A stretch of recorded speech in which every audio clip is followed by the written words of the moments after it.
Minutes of a meeting held on Wednesday, 15th January 2025 for confirmation.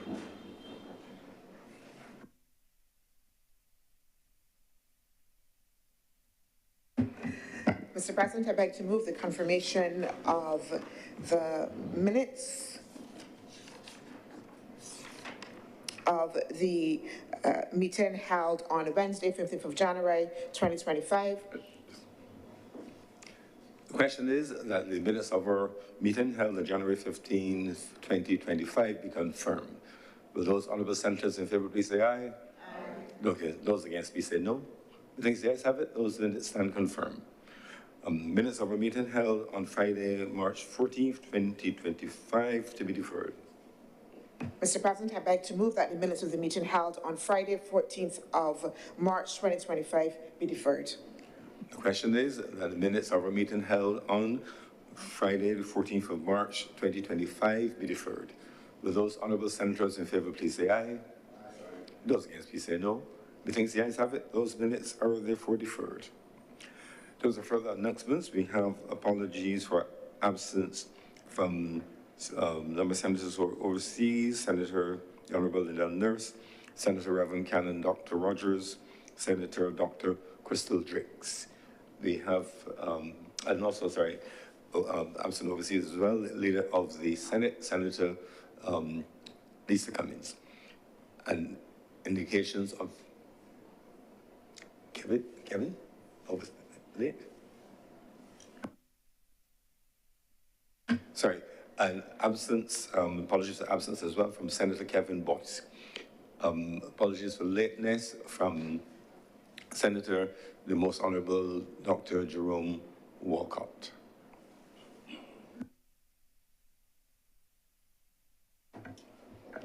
Presentation of papers. Mr. President, I'm commanded to lay the following documents: the Barbados Revenue Authority Annual Report for the financial year ended March 31st, 2022, the Financial Services Commission Annual Report for the years 2021 to 2022, 2022 to 2023, and 2023 to 2024, loan contract number 5980-OC, BA, between the Government of Barbados and the Inter-American Development Bank Program to strengthen social services in Barbados. Loan contract, again, number 5980-OC-BA, between the Government of Barbados and the Cooperation Andina de Fomento, CAFA, the Development Bank of Latin America and the Caribbean Sector-Wide Approach Program to support the operation Roots from Cultural Heritage to Innovation in Barbados, February 21st, 2025. Reports of the Judicial Council for the years 2020, 2021, 2022, and 2023. The National Cultural Foundation Annual Report 2021 to 2022, and the National Payment System Fees Regulations 2025.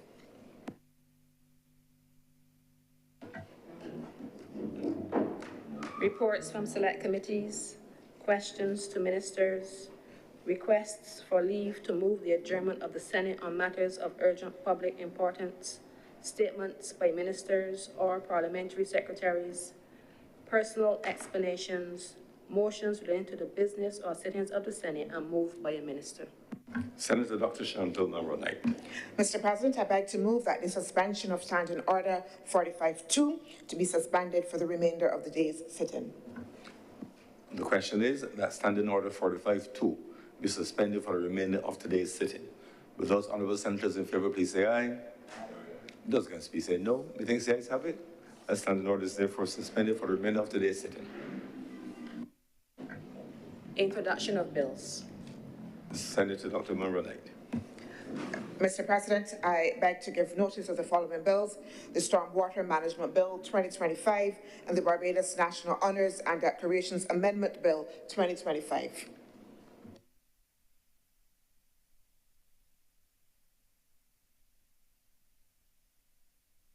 Yeah, please. First reading. I beg, Mr. President, that the aforementioned bills be read first time. The Stormwater Management Bill 2025, the Barbados National Honours and Decorations Amendment Bill 2025, and as well the Seaport Industry Management Operations and Development Bill 2025.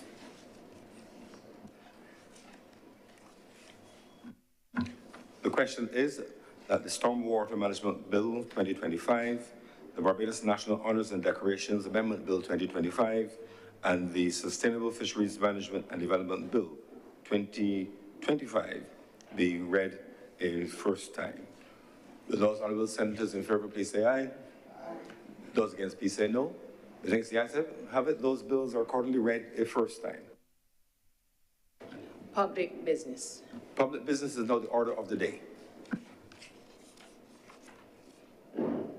Order number 8, in the name of the acting leader of government business, to move the second reading of the Sustainable Fisheries Management and Development Bill 2025. Senator Dr. Moroni. Mr. President, I beg to move that the Sustainable Fisheries Management and Development Bill, order number 8, and the Sustainable Fisheries Management and Development Bill, Seafood Markets and Business Bill 2025 be taken as a cognate, given that both bills address issues in relation to fisheries management. The question is that the order number 8, the Sustainable Fisheries Management and Development Bill 2025, and order number 9, the Sustainable Fisheries Management and Development Seafood Markets and Businesses Bill 2025 be taken as a cognate debate. Just for clarity and a reminder, this means that they have been asked to permit the policy issues related to both bills to be discussed together. However, the vote will be taken individually and separately on order number 8, which is the one we opening, and then we will go to order number 9 to simply take the vote but not engage in a second debate. Honourable senators in favour, please say aye. Aye. Those against, please say no. We think the ayes have it. We therefore consider order number 8 and number 9 as a cognate debate. Senator Dr. Moroni, please proceed. Thank you, Mr. President. We've just passed Easter, and I hope that everyone in the House had a pleasurable Easter. I did. And I also, Mr. President, if you would allow me, want to recognize the presence of persons within our honourable chamber here from the Fisheries Department. I know that we have the Chief Fisheries Officer who is here and her other colleagues as well. So like I said, I hope that we would have enjoyed Easter, but also a bit of fish as well. Mr. President, it's very interesting for me. I am one of those who are still steeped in the tradition of having fish throughout Easter. But I noted that there were several debates that I was involved in about whether or not you should still only eat fish during Easter, or whether it is only for Good Friday, or whether, you know, we eat throughout. And it was an interesting discussion because, like I said, it was, for me, not a question just because of the traditions that we had. And Mr. President, I don't know if you noted as well that we had several Barbadians who went to the beach in the sea on Good Friday. On Good Friday. I was amazed, right? So it's an interesting cultural dynamic and shift that is happening in Barbados that we perhaps need to pay some attention to. I heard lots of murmurs of unthinkable because certainly I grew up, and if you didn't want a swift lash somewhere, there was no thought that you could be going to the beach and not eating fish during Easter. But Mr. President, even as those things might be changing, there are some things that stay the same. I was very happy over the Easter period as well to participate in the Oistins Fish Festival, which is, as I think everybody knows, Oistins itself is a historic fishing village. And I was pleased to see that a number of the traditions associated with the Oistins Fish Festival, the fish boning, the greasy pole, all of those things were still part of embedded within the festival and still remain part of the traditions. But as I traversed the area over the weekend of the Oistins Fish Festival, one of the things that stayed with me, and Mr. President, I must say that I traverse that area regularly. I don't only come when there are special occasions. I don't only go when there are special occasions, but I'm a regular in the Oistins area. But just at that particular time, one of the things that stuck with me was as I was talking to a lot of the vendors, a lot of the fisher folk, it struck me that we have within Oistins perhaps, and I said this publicly, a unique story of entrepreneurship that perhaps has not been told, yeah? So we talk a lot about entrepreneurship, and particularly in some places, Black entrepreneurship, in traditional sectors of what you would call the traditional business sectors. But it struck me over the weekend that perhaps if we take a look at what is happening in Oistins and the fact that you have generations of families, whether or not they are fish vendors, boat owners, whether or not they clean the fish, whatever area they are involved in within the sector, you see generations of entrepreneurships. We can identify families whose either mothers, fathers, grandparents started, and now their children are also as well part of the ecosystem, even though perhaps they might be doing it a different way.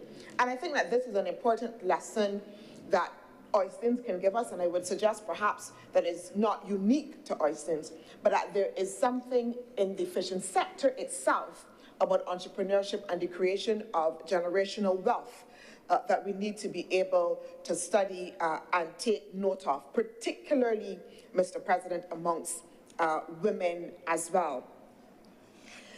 Mr. President, I also as well, don't want us to be fooled. I think that sometimes when we talk about the fishing sector, and we want to make a suggestion or assumptions about the nature of people who work within the sector. And again, from my intimate knowledge, particularly the Oistins area, many of these fisher folk, and I call them fisher folk boat owners, sometimes have multiple businesses. Sometimes they have been able, through their work, to own their own homes, Mr. President, being able to garner a level of wealth for themselves and for their families. And it suggests that there, again, is potential within the fishery sector for greater levels of employment, greater levels of growth and investment there, and to be able to expand the opportunities within the fishing sector, and that it is a place as well that people can see themselves in a sector that will offer them multifold opportunities and opportunities for advancement for themselves and for their families. And so it stands, again, against the argument that only those, again, within the what we would call traditional money-making sectors can be able to get ahead. And this is not to suggest, Mr. President, everybody is successful, but again, that there is a recognition that within the fishing sector, again, right throughout the ecosystem, that there is, again, like I said, potential there.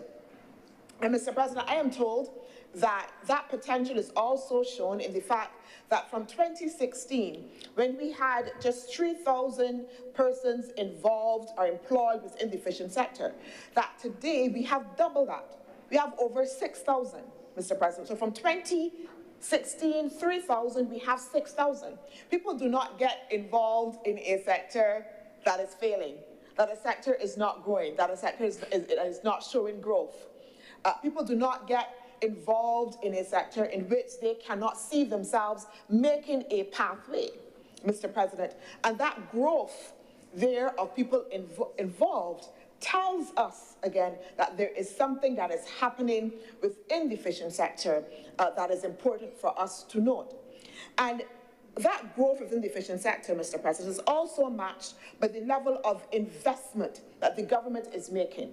If we take a look, as I did, Mr. President, at the estimates of revenue of an expenditure for this financial year, you will see that government has continued to increase its investment in the sector. Mr. President, in 2022 to 2023, under Head 163, under the sub-program Fishery Services, we see an increase going from 2,945,196 in 2000 2023, we then see an increase in 2023-2024 to 3,315,000. And then in 2024-2025, an even steeper increase, Mr. President, 7 million and more, 7,269,000. And of course, we would understand over that period we had barrel. But the fact is that we note that the government doubled its investment in the fishery sector, Mr. President. We also see as well that we saw an increase in another area under the area development measures in relation to undertaking research within the sector. We see a similar increase. And I want to note that it is not only under these heads that I quoted, 163, but there's also investment happening under the heads related to markets. There is investment as well in relation to the fishery sector that will happen under the head relation to the conservation and preservation of terrestrial and the marine environment as well, so that we would see the course of government heavy investment and commitment into this sector. And while it is true that when you look at, for this financial year, that those levels of increases may stabilize, again, because we had last year Hurricane Beryl, we still see, again, a trajectory of upward and continued investment in the fishery sector by this government. Mr. President, the Central Bank report, and I want to be very careful to note and to quote it, the review of the Barbados economic performance January to December 2024, it cites that fish landings increased by 15.2%, buoyed by strong catches in the first half of the year, although Hurricane Beryl negatively impacted the fishing fleet in the latter half. And Mr. President, if you go on the fishery site as well, you would see that they have statistics. So this is not privileged information, which would show you the fish landings for 2024. And even, I believe, Mr. President, from January 2025, you would be able to find statistics there on the fish landing and exactly the sites where you would have the most catches. And I'm painting a story, Mr. President, of growth and development within the fishery sector, of investment by government in the fishery sector, Mr. President, which is important. And I say all of that, and Mr. President, I don't want to say or to make the argument that everything is perfect, that there are no challenges. Of course, there are going to be challenges and things that we have to address, like any other sector. But we have the investment. I'm not going to be flippant, Mr. President, again about the challenges. The sector has spoken to the issue of the need for more data collection so that we are able to anticipate fish stocks, Mr. President, for us to be able to, in the future, understand the trajectory of the sector, Mr. President. We look, Mr. President, at the fact that we need stronger enforcement. So yes, the government may be able to set limits on what is fish and fish catches, but one of the weaknesses has been how do we actually enforce, Mr. President, and make sure that the needed standards are established and treated as they should within the sector. There's also the issue, Mr. President, of limited resources and capacity within the sector as well. So that there are challenges. But I also want to note, when we come to look a little bit at what is in the bills before us, Mr. President, where the government, through its legislative process, is trying to make sure that we have a comprehensive frame which attempts to address these issues. And Mr. President, I am also not going to say that the legislation is everything. Legislation can provide that framework, but it's tied together by a number of other ongoing initiatives and ongoing developments that are already taking place. Yeah? So it's important for us to note that this legislation is not necessarily only about starting from scratch. We're not starting from scratch. We are creating a legislative framework that moves us from where we are now into a modern fishery sector, but that it is as well shored up by existing programs and investment that is already taking place, Mr. President. I recently had a meeting with the executive of the Oysters Fisher Folk, And they identified, again, some of their challenges. They want more work done in the boatyard, better bathroom facilities as well, particularly for women, improved security. And these are all areas, Mr. President, that I know that the minister and his ministries, the chief fishery officers, are aware of and working on already to be able to ensure that we can create, again, a better platform for the comfort and for the growth of those within the fishery sector. Mr. President, these two pieces of legislation that we are debating today, as I indicated, both of them in relation to the Sustainable Fisheries Management and Development Bill, and also as well the Seafood Markets and Business Bill, are really, when we look at some of the provisions, are intended, like I said before, to move the sector forward.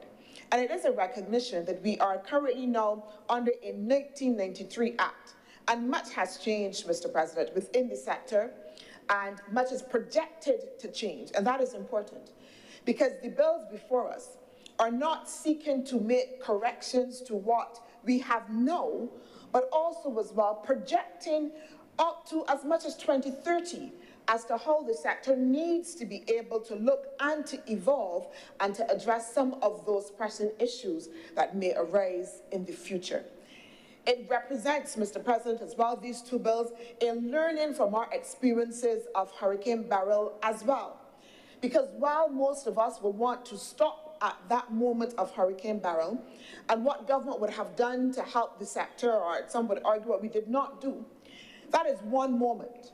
And we have to ask ourselves, what happens next? How do we ensure, as we would say in sustainable development language, that we build back better? How do we ensure that we build resilience? And we only do that by making sure that we build a framework, again, and I keep using the word, that is far-reaching, Mr. President, that takes into consideration not only the technological advances that need to be in place, not only addressing the current challenges I talked about just in terms of things like data and enforcement, but also as well, how do we make sure that our critical stakeholders, Mr. President, continue to walk with us, The fishery sector perhaps is a little bit unique because of the types of stakeholders that are involved, and their voices and their experiences are extremely important, again, to future-proofing. And you would see in the pieces of legislation, as we consider them, efforts to ensure that they are continually brought on board, heard, and that their voices and experiences are valued within the process, Mr. President. Mr. President, I want to come first of all to the Sustainable Fisheries Management and Sustainable Fisheries Management and Development Bill. And Mr. President, this bill is extremely comprehensive, as I would have said before. I think it contains something like 444 parts. And so, Mr. President, I won't be able to speak to every single one of them, but I will identify some of the critical areas that I think that we should note in respect of this bill. Part 3 of the bill, Mr. President, establishes an advisory council to advise the minister and make recommendations on fisheries matters. And if you look at the first schedule to the bill, you would see the composition of that advisory council, as well as some of the tenets of the Constitution in relation to that advisory council. And one of the things that struck me, Mr. President, when you look at the composition, is the range of experts that will be involved on that advisory council, whether they be in fisheries management, aquaculture, Mr. President, but also as well, I noted things like project management and finance.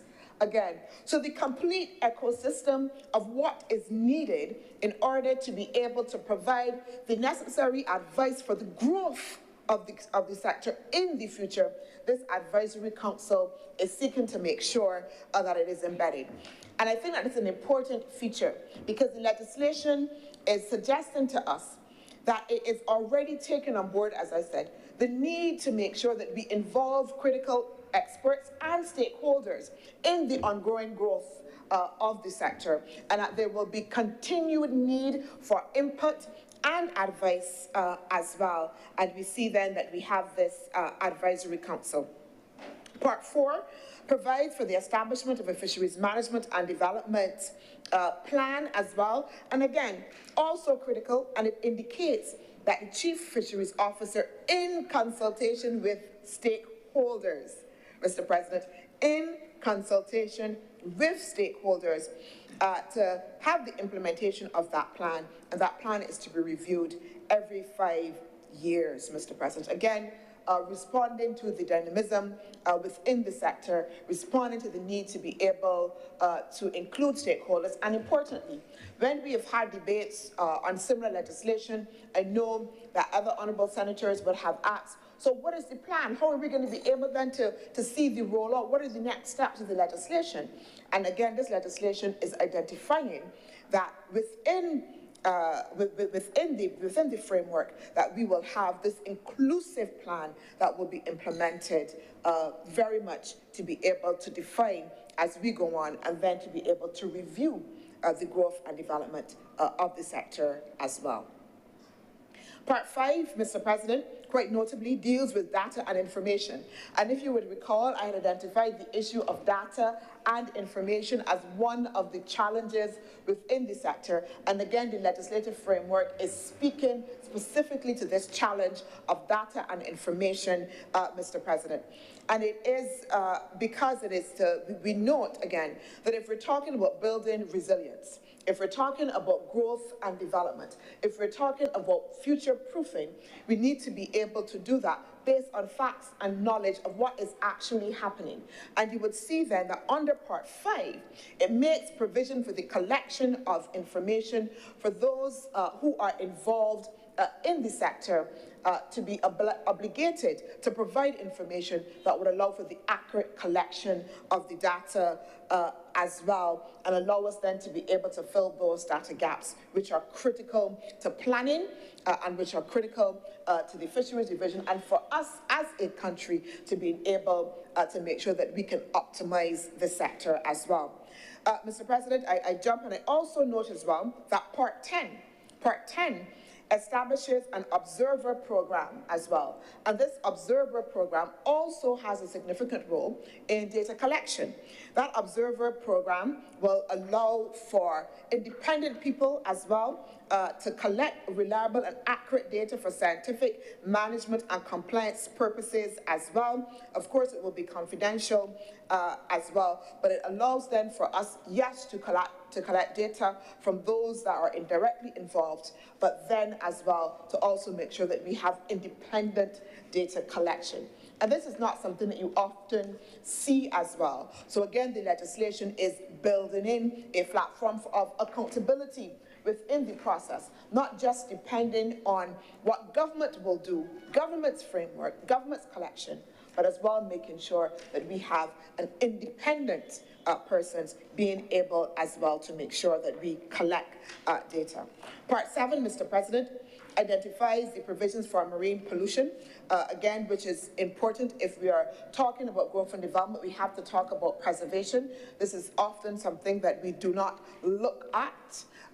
What happens when people offload things like offal and other things into the marine environment, and how that will affect our fish stocks, how that will also erode, Mr. President, the environment as well. And this is directly addressed within this legislation, Mr. President, at Part 7. Part 11 and 12, Mr. President, look at certification, insurance, and registration of boats. Again, all extremely important, extremely important. One of the big challenges that I noted that the fisheries sectors faced, particularly boat owners in the wake of Hurricane Beryl, was that many of them, Mr. President, many of the boats were not insured. It means that they lost everything in one foul swoop. And I know that we see sometimes insurance as being expensive, as being something coincidental, but it is a means to be able to protect our investment. And therefore, the legislation identifies different aspects and in different ways that we are asking the sector to become insured in order to be able to protect themselves, Mr. President. It also makes provision for certification, again, to allow us to be able to know the actual number of boats and vessels that are actually involved. Because we hear lots of wild numbers about this amount is involved, this amount of boats, but then we want to know how many of them are actually active, Mr. President. And so that certification and registration process, again, will allow us to have that level of accuracy. And if we have that level of accuracy, Mr. President, that means that we can better plan, not only in the context of when we have an emergency or a disaster as well, but better plan to build capacity and better plan to be able to build out the necessary ecosystem to be able to service the sector. So that certification, insurance, and registration of those vessels operating within the sector is extremely important. Part 16 as well, Mr. President, covers licenses. Part 17 covers permits, all again to making sure that we are able to have information on what is happening within the sector, establish standards within the sector. And Mr. President, this is important. And we may not have a lot of it now, but you can have within our fisheries sector, and we will have limited fish stocks. And if we are not able then to actually count and identify based on permits who is fishing where, what it is that they are catching, then it means, again, we may face depletion and we not even be able to know that we are at that point. And again, the legislation anticipates that. It has particular provisions in relation to depletion of the fishing stock, but also as well through these provisions for registration, for permits and licenses as well. Also, Mr. President, making sure as well that people are operating vessels that are safe and that meet the standards that are specified as well. Part 19 and 20 as well deal with derelict and abandoned fishing vessels as well. And Mr. President, I know this again intimately in the Oistins boatyard. There are instances where you have the boatyard may seem full. Nobody else can get in, but when you go and you do the inspection, some of those boats that are there are derelict. And we want, Mr. President, to make sure, one, that we have space for everybody, and that those derelict boats then can be treated. There are some instances, Mr. President, I've had to work with one of the local fishermen in Oistins, in which the boat was deemed to be derelict, but moved from the boatyard, but also as well see if there are ways for remediation. But we want to be able, Mr. President, to have order and standards within the sector, within boatyards, to make sure that there is space for all of the vessels, and therefore we have provision for the treatment of those derelict and abandoned fishing vessels as well.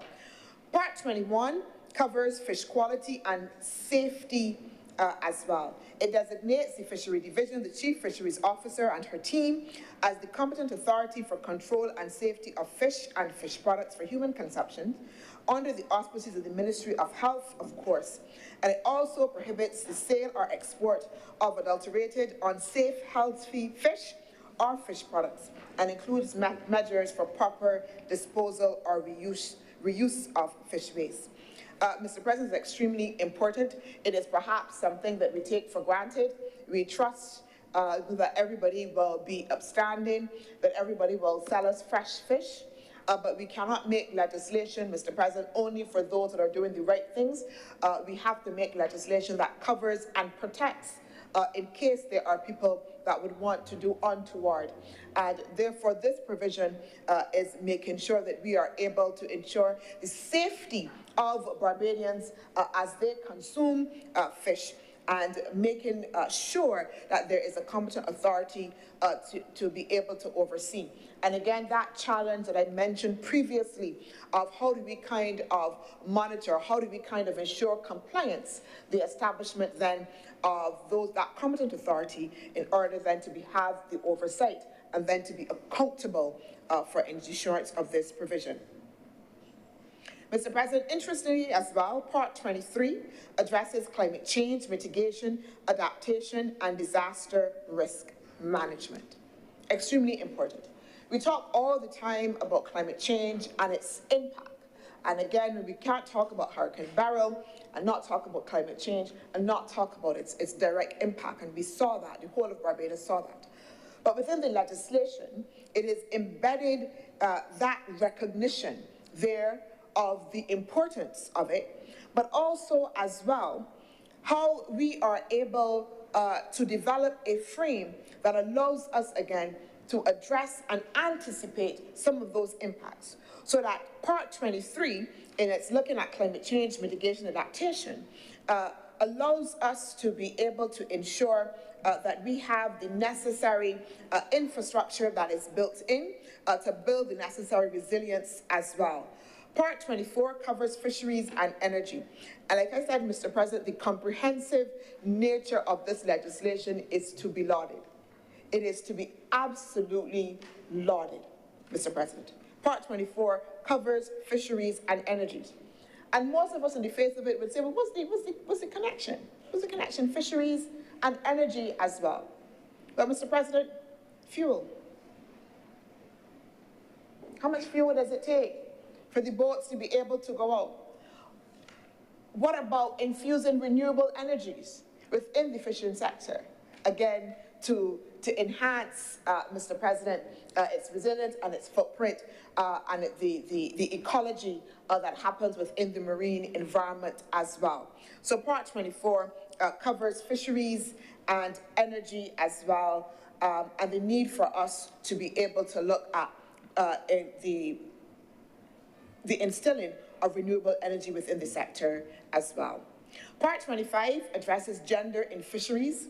And again, this is interesting, Mr. President. I would have noted earlier when I began and I talked about entrepreneurship within the fishing sector, that the majority of those, in some instances, and I said the majority under correction, but I believe I'm correct, when you look at the entire ecosystem, are women. And again, oftentimes we don't see the connection and the importance of treating to these issues, recognizing gender as critical, recognizing gender as part of the essential frame that needs to be protected, as well need to be understood and needs to be recognized. And we do so at our own peril, Mr. President.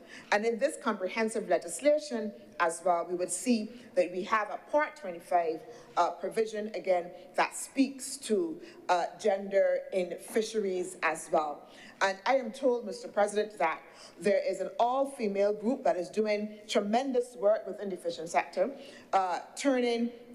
group doing the fish offal project as well, and are building capacity there, and are also as well turning something that you would normally throw away now into something that is usable as well.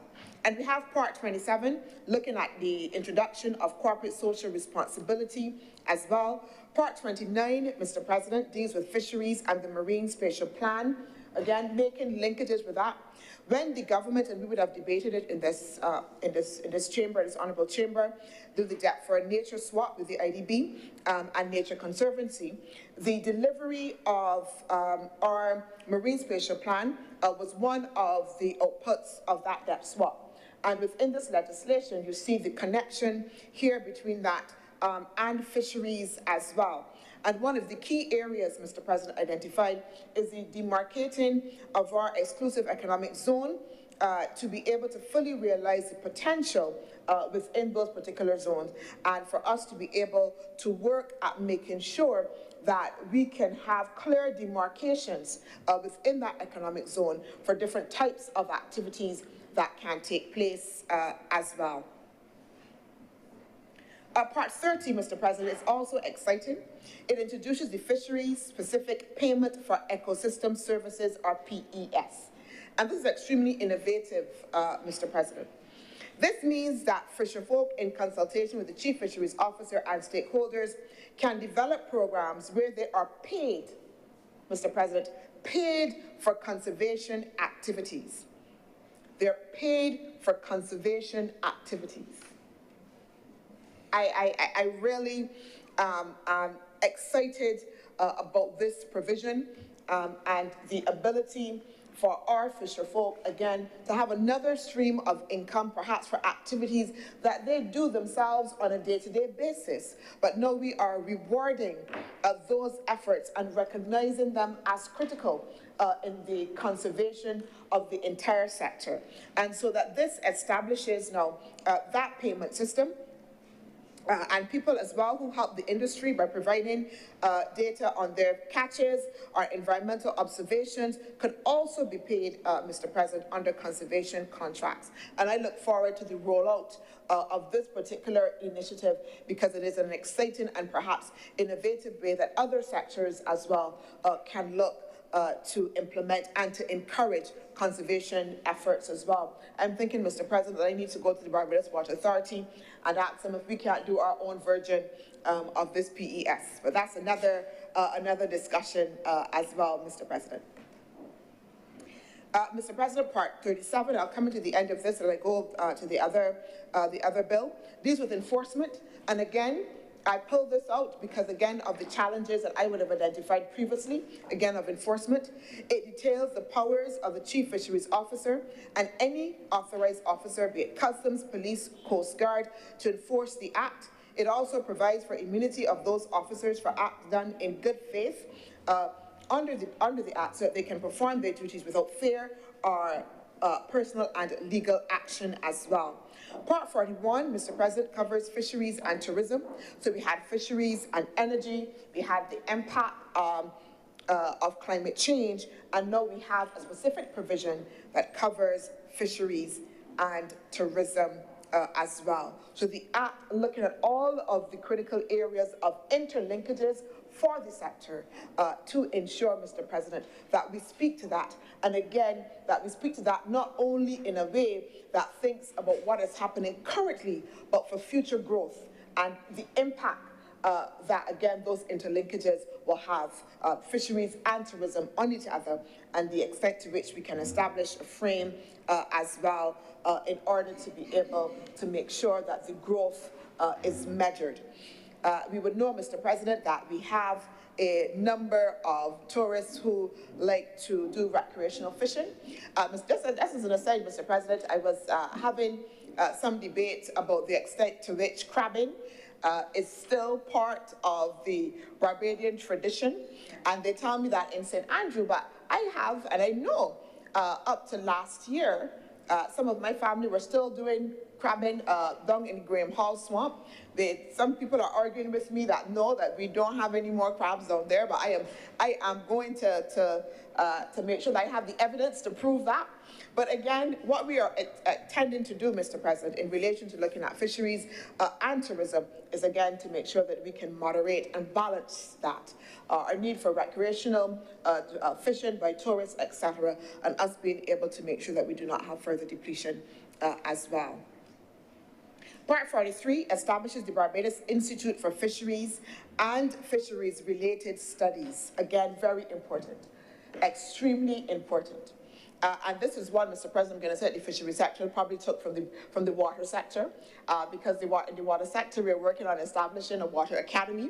So I see now that the fishery sector is going to establish its own institute for studies, which is again extremely important, Mr. President. And it adds as well the legitimacy and the hard legitimacy of the sector, again, because we do not associate it, for whatever reason, with academics, with study, and we will see now within the legislation that this institute as well will provide for further education and training up and building capacity. If you remember, I noted capacity and resources as one of the challenges. And then we have this Institute for Fisheries and Fishery-related Studies as well that would help us, again, to fill some of those training and capacity building gaps and making sure that we can keep ahead of what is coming within the sector, Mr. President. Keeping on the cutting edge, keeping on what is best in class for the sector as well. And so that this institute is intended to be a major plank as I keep saying, in future-proofing for the sector as well. Mr. President, I want to also as well indicate that, like I said before, that this particular bill is extremely extensive, and I've only sought, Mr. President, to highlight a number of areas and provisions within the bill. But if we look at the entirety of the bill, we would see again that it is extremely comprehensive, covers several areas that look at conservation, preservation, Mr. President, ensures that there is serious fines where there need to be serious fines, Mr. President, for breaches. It ensures that we will have the necessary standards and adherence and compliance as well to those standards, Mr. President. Mr. President, as I turn now to the bill, the Sustainable Fisheries Development, Management and Development, Seafood Markets and Business Bill. This one is, of course, a little shorter, but no less important, Mr. President. It establishes a regulatory regime for the management and operation of seafood markets and seafood businesses, as well as a regulatory system for the management of seafood supply chain sector as well. Again, which is extremely important for us. Again, so both of these bills covering that full ecosystem for the fisheries sector as well. Part 3 of the bill sets out the regulation of seafood businesses.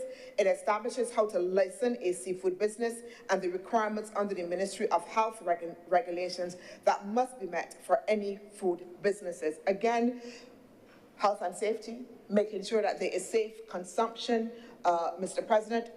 There are serious illnesses that can occur, and where we will not have had regulations, the necessary standards before, we are seeing them now being established through this particular bill. Part 4 deals with processors of fish and other seafood. It established a national, Mr. President, a national scheme for processors of fish, lobster, octopus, etc., to foster growth and support of fish processors and the seafood industry. The scheme's purpose is to set clear standards for procedures and documentation to enhance efficiency in seafood processing.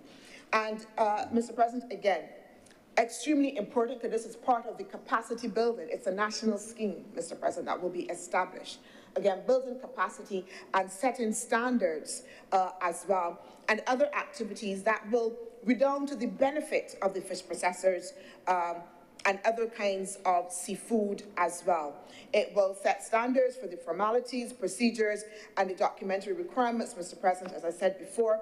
Part 5 covers fish trawling and commercial operations as well.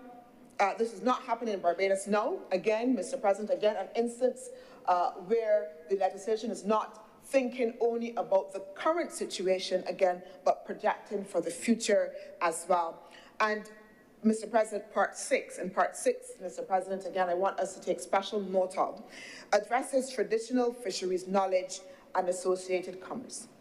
Mr. President, I used to, in my former life, used to do quite a bit of research and writing, and also as well working with a number of what we would call civil society actors, of which Fisher Folk was one. I actually would have worked quite a bit with Barnufo to do lots of training and provide training and to do some studies and to work with them to build capacity. And one of the complaints that we continually have within this sector and others is that you would have people who would come in, interview them, take their knowledge, and then put on a cover page that it is theirs and never even credit the original owners for that knowledge. And so the value of what they would have been doing, the practices that they would have learned that they now expend to the sector for its growth and development was not attributed to them and not valued as well. And therefore we have a clause, Mr. President, at Part 6 that addresses fisheries knowledge and traditional knowledge and associated commerce.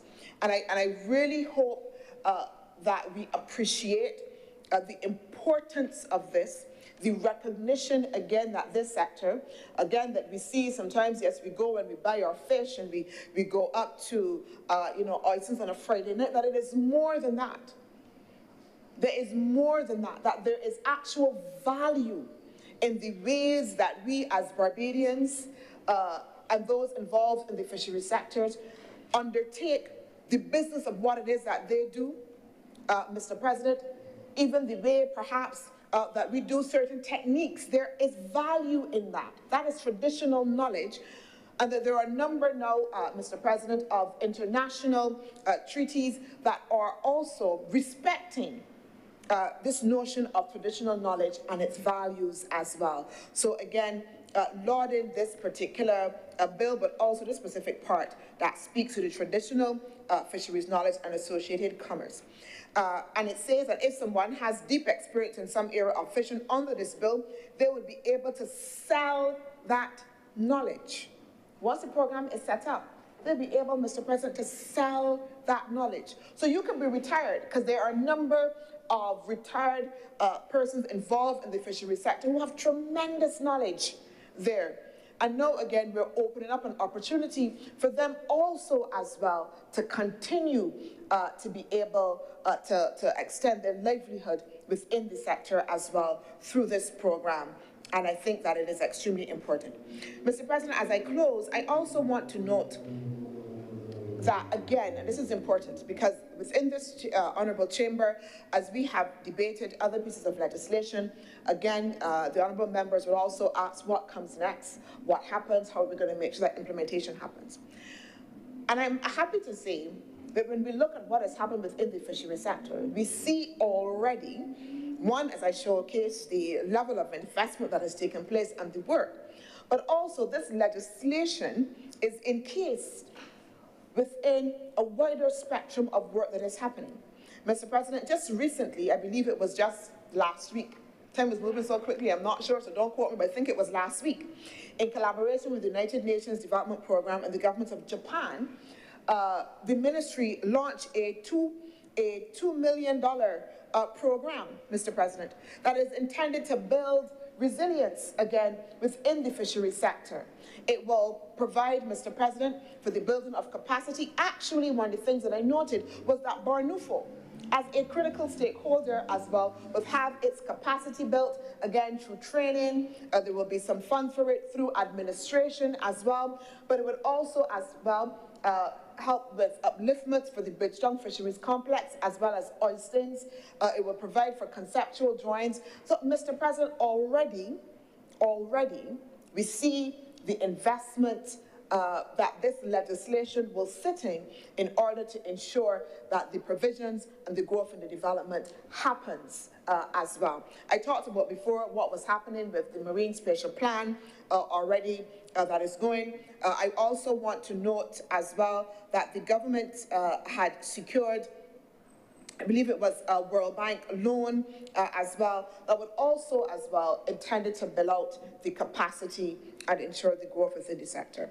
So, Mr. President, I hope that within these two pieces of legislation that we are seeing commitment by the government of Barbados in the fishery sector, not in the sector just in and of itself, but to the people within the sector, not treating them as just being instrumental, but many of the provisions in here seek to make sure that they are included, seek to value their contribution as well. Sometimes something, again, that we do not often do. The two pieces of legislation, Mr. President, in all, as we take them all together, again, is projecting for the growth of a sector. Many people now are looking to the blue economy. And Mr. President, we were, again, as Barbados, one of the first, I would say, island states to talk about this notion of the blue economy in a very big way. And we are showing that it's not just about talking, but that we will walk the walk in terms of what it is that we are seeking to do. Mr. President, I am obliged, and I beg that this bill be read a second time. Thank you very much, Senator Dr. Chantal Monroe-Knight. Senator Malalou. Mr. President, thank you for recognizing me. It is quite lonely over here today, as you may have noticed. Very lonely.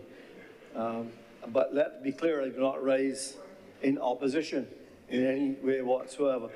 In fact, this is not an area where I profess to have any expertise, but I have two small points to make. One area where I have experience and not expertise is the East Coast. And I heard Senator Munro tonight talking about various places where crabbing, etc., went on. And I can confirm that there is still some crabbing in the areas of St. Joseph and St. Andrew. And I myself do enjoy a little curried swampy from time to time. But that's not what I wanted to speak about. On our East Coast, sir, we are absolutely inundated with the sargassum seaweed, which is Mother Nature at the end of the day. But what Mother Nature is doing to us, and it may be affected by global warming. There are people who I've heard say, sir, that it has been the runoff of various fertilizer from South America. I've heard many different explanations as to what it might be. At the end of the day, I don't know. I think it is likely more to do with the general trends of nature. But we are absolutely inundated on the East Coast with the sargassum. And that sargassum seaweed is indiscriminate in how it kills the small fish that live on the reefs, because the sargassum comes in, it blocks all the light from the pools where the small fish are. It, I wouldn't say pollutes the beach, that's probably not the right way to say it, because it's not a man-made substance, but it makes the beaches not very friendly to us all. But so when I was thinking about the East Coast, I did notice that in Part 31 of the bill, if I get the name of it correct, the Sustainable Fisheries Management and Development Act. Part 31 concerned me a little bit, and I would just like to give the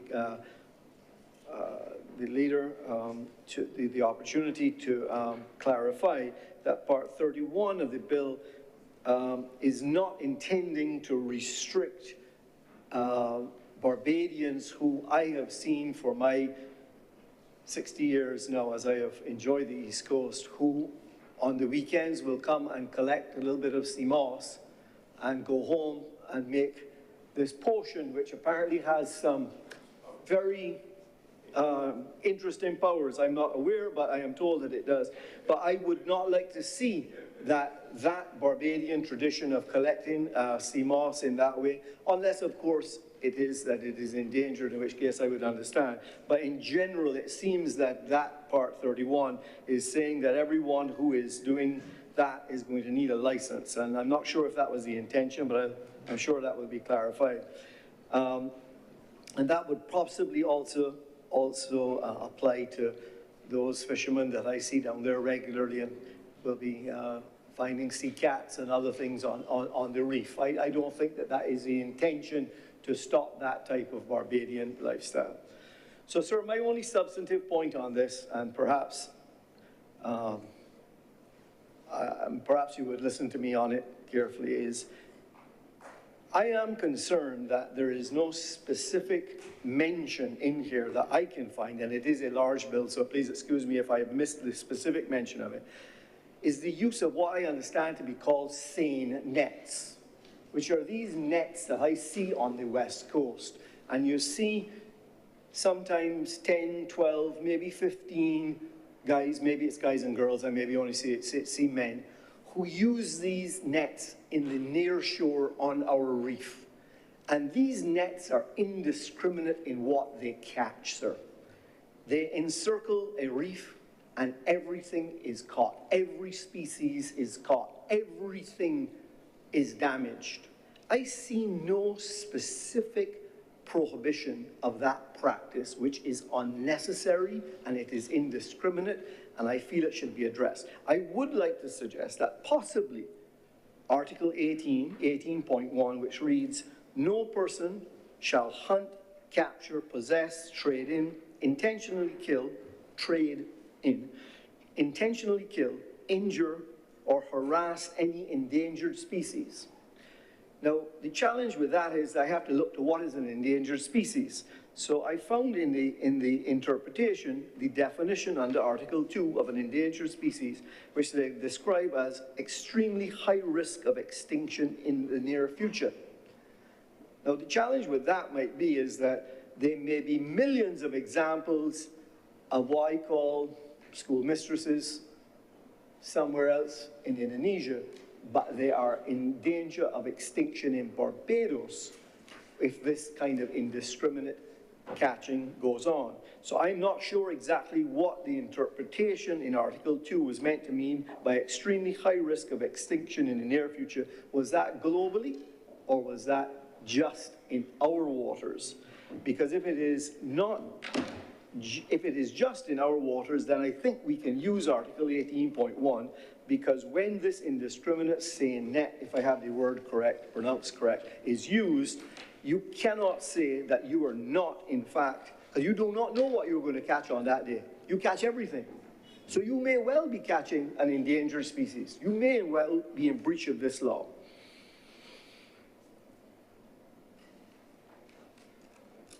So, sir, those really are my only comments. I am also slightly concerned about the foreign fishing vessels that I've heard about in our territorial waters, but I am not an expert. It seems that Part 24 addresses that in some way, but I could be wrong.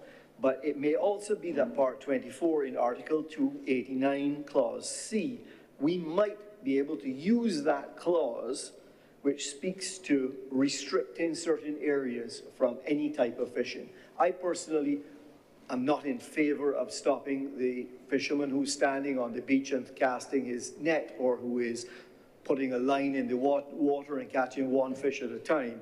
But I do think that our west coast, our south coast, and our east coast, in fact, all of our coastal areas, we should be specific about what type of fishing we want to see. We need to protect those reefs. We can't be building a blue-green economy and allowing this to go on.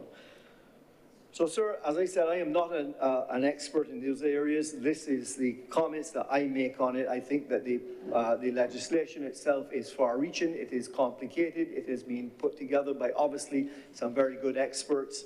With those few words, I endorse it. Thank you. Thank you very much, Senator Malalu.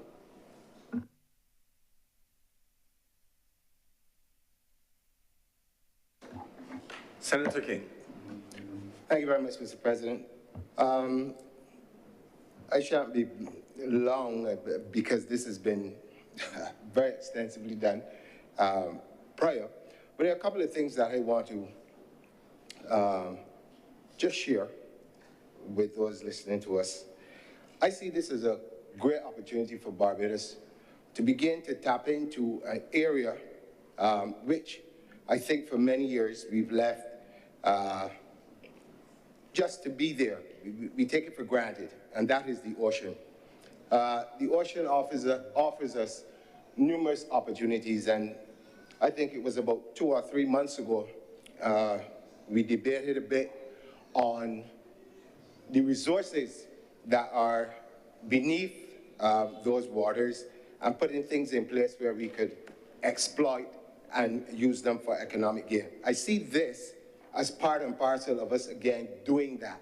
One of the things that people have been talking about for many, many years is that the economy needs to diversify. And I see this legislation as being part and parcel of putting standards in place for just that, the diversification of what we are capable of doing. When you talk about fishing in itself, that has been, for many years, seen as, you know, just something that people do almost like entertainment, a gig, like a gig economy. No real structure to it. It's just person decides I want to be a fisherman. I come out of a line of families that were fishermen, and we do that. And now here we have the opportunity to say, okay, let's put some things in place where it becomes a little more standardized. There are opportunities for persons who, like what happened recently when a number of fishermen lost their livelihoods due to not being able to have insurance and all of those sort of things. This gives us the opportunity now to correct a number of those things and to help those persons along. But it also offers us opportunities to work with the global community. And I listened very carefully when Senator Manilow spoke about the engagement with foreign vessels. And as the world becomes as insular as it is these days, Barbados is taking a very bold step to reach out to the communities. Even when I look through the legislation and it's talk about licensing trawlers. I remember as a young man listening to, but then I was really young, but listening to my grandfather and others arguing about, I believe, and I speak subject to correction, but I believe they were talking about Asian trawlers that were coming through the Caribbean at that time. This must have been probably mid-70s, early 80s. And the argument was that they were coming through the Caribbean unregulated, moving large catchments of fish and leaving the Caribbean fishermen depleted of the resources that by inherently should be ours. And so if we're going to regulate these things and be able to work with these different partners, one of the good things that I can see happening is the transformation of knowledge.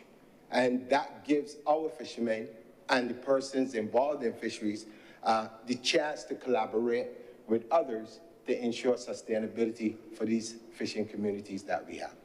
You also, from a heritage standpoint, the sea has been part and parcel of our heritage for as long as I can remember. Not only just in terms of fishing, but also in terms of recreation. And in this legislation, it speaks a little bit about recreational fishing. And that struck me also because I thought to myself, okay, when we're talking about recreational fishing, are we talking about persons who take people out to do that type of fishing and make money from it, in terms of like people go out and do fishing as a sport rather than a business where they think, but it still is a business. So that's where I have a little bit of a conundrum, a little bit of confusion, which I would hope that somewhere along the line we'll be able to straighten out that. Because that fishing that I'm talking about is part and parcel of some of the offerings that we offer to visitors when they come and they can go fishing and stuff like that. So I'm just hoping that at some point in time, I could get a little bit of clarity on that aspect of recreational fishing. But outside of that, again, sir, I see this more so as a step in the right direction for us when we start to begin the conversations, as I said earlier, of how do we deal with the insularity of the world. One of the things that we always have to think about, and it comes to the fore all the time, only when we speak about agriculture in its rawest form, and that's food security. You know, the sea offers us a lot more than just fish. It also offers us the opportunity in terms of medicine, because there are a number of studies that show that various, again, use my words very carefully, creatures that are in those waters are used in medical science. And so, again, if we're putting the regulations in place, you have to think about how do you deal with that also, because it's not just fish that people are going to eat, but the sea urchins that we call sea eggs and all of these other things, people are using them for other things. And so, again, the quotas that come into play, again, as a youngster, I remember well when, well, for me at that time, it seemed like the first set of quotas came in talking about sea eggs. We had to do that because the stocks were being depleted. And in traveling through the Caribbean, I then realized that while our stocks were being depleted here in Barbados, in other parts of the world, you were seeing sea eggs washing it all over the place. And so now, if we begin this particular process, I'm hoping that in those collaborations that I spoke about earlier that we are seeking to do by allowing others to come in, that we may be also able to go into territories that don't use sea eggs and to be able to bring those in and satisfy our market also.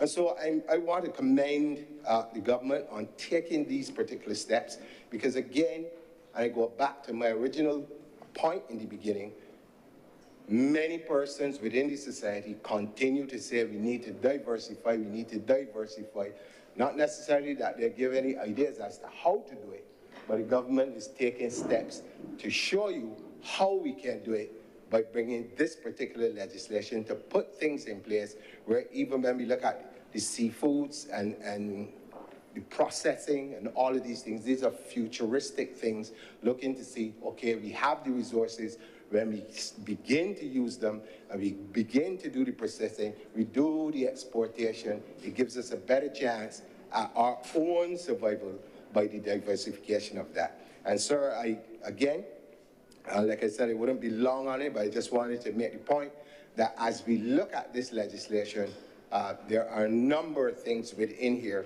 that are futuristic, and it says that we are preparing to move from one position of how we view fishing into another one with a broader scope to being able to contribute to the economy in a more significant way, using the resources of the sea. With those few words, I'm obliged to you, sir. Thank you very much, Senator King. Her Honor, Senator Thompson. Thank you very much, Mr. President. I should like to start, if I may, sir, by congratulating the Chief Fisheries Officer, Dr. Shelley Cox, her deputy, Mr. Parker, and all of those who are concerned in getting this significant and developmental piece of legislation before the Chamber today.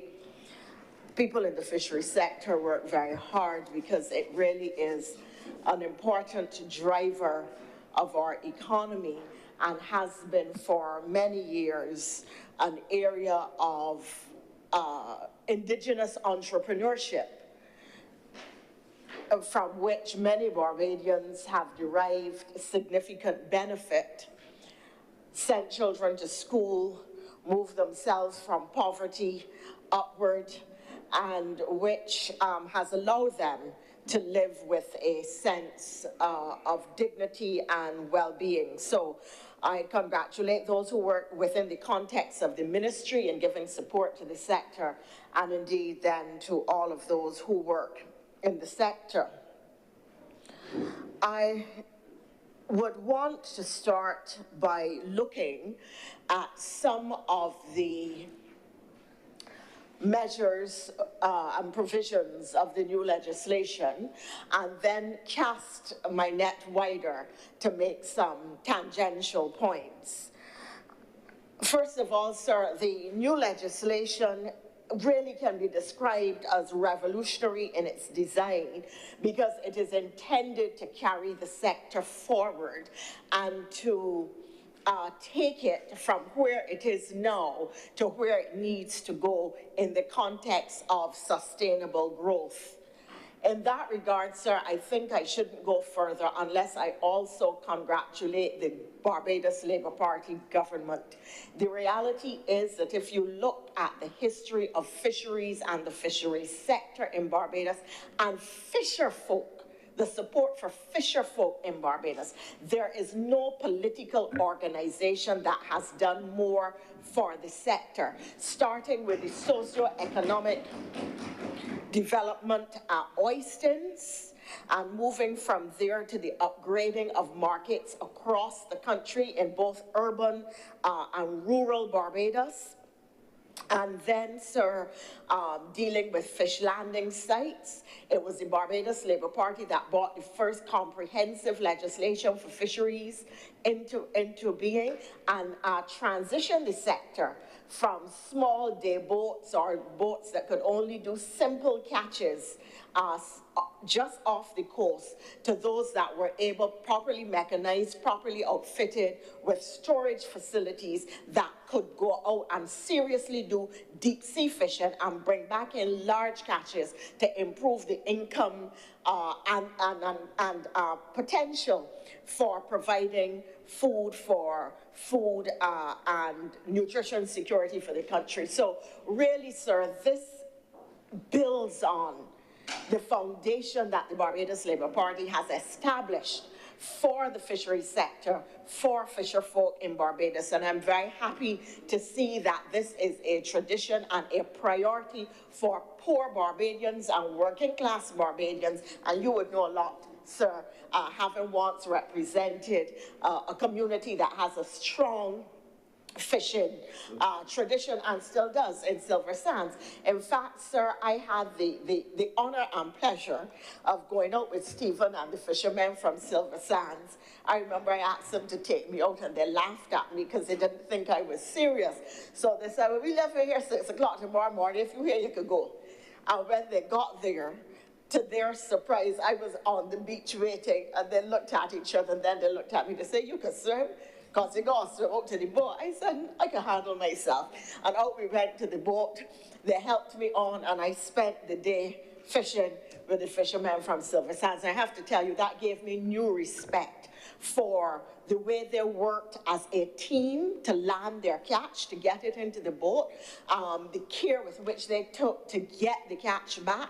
And really, I recognize the extent, you know, you eat something, or like many Bajan dishes, you eat a conky and you enjoy it. You don't know the amount of work that has gone into grating, to finding all the ingredients, to singe the leaves and so on. I did not truly appreciate how really difficult a job it was, and the extent to which it was physically demanding really required serious coordination and understanding, which they taught me that day, of the movement of fish, because I was standing there and they would get very excited and I couldn't understand, but they were picking up subtle changes in the water that allowed them to determine how the fish were running and therefore in which direction they should carry the boat and so on. So I want to thank the fishermen of Silver Sands for giving me that experience. In fact, sir, the night before I was fired from the cabinet in 1999, I actually was in Silver Sands, liming with the fishermen at the famous shop there. Sorry? Yes. Liming there with the fishermen, not knowing what fate was before me in less than 24 hours. But that's another story for another time and another place. I don't think there's any danger of that. So I was making the point that the legislation is revolutionary. I was sidetracked by trying to provide other information, which does have some value and benefit. But going back then to the actual legislation, you will note, sir, that it provides for new data capture approaches, which provide accurate information on recorded landings and reporting that better reflect two things: the contribution of the fisheries sector to national GDP, which may well be underrated and undervalued. And second, it really allows us to track what is happening with fish stock and with fisheries, because we don't know how many juveniles are caught, what is the state of the sector, what is the state of particular stocks of fish, whether they're being depleted or not, at what rate, what are the growth rates of juveniles and so on, based on catches being taken. So that level of monitoring will also protect the fishermen and ensure that they're able to get better catches, because we will know what they're taking and whether stocks are having the opportunity to replenish properly or whether they're being depleted and so on.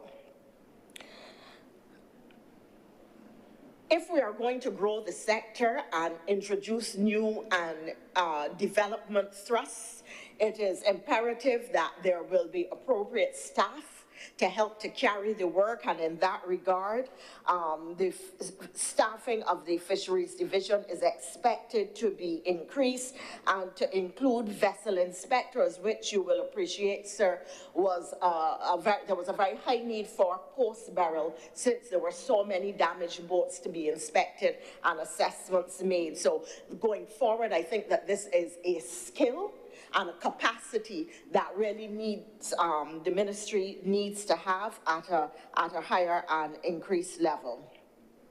Vessel monitoring systems under this legislation are now mandatory, and this will help not only in assessing catches, but helping to determine where fishing fleets are, and in fact, if they are in danger or in crisis, if they are going out of national boundaries and straying into other people's coastal waters, which has been, or territorial waters, which has, you know, has been an ongoing challenge with some of our neighbors, but really also being able to track the boats so that you can tell if a boat is in danger, can actually save lives.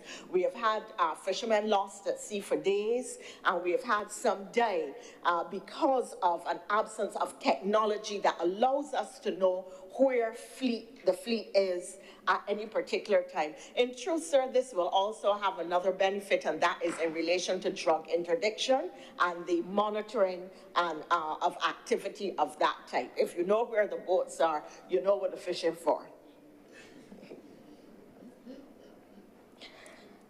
Equally, the bill treats to the issue of seafood processors, and I'm mentioning it now because it was picked up by other speakers, but I will come back to that in my comments later on.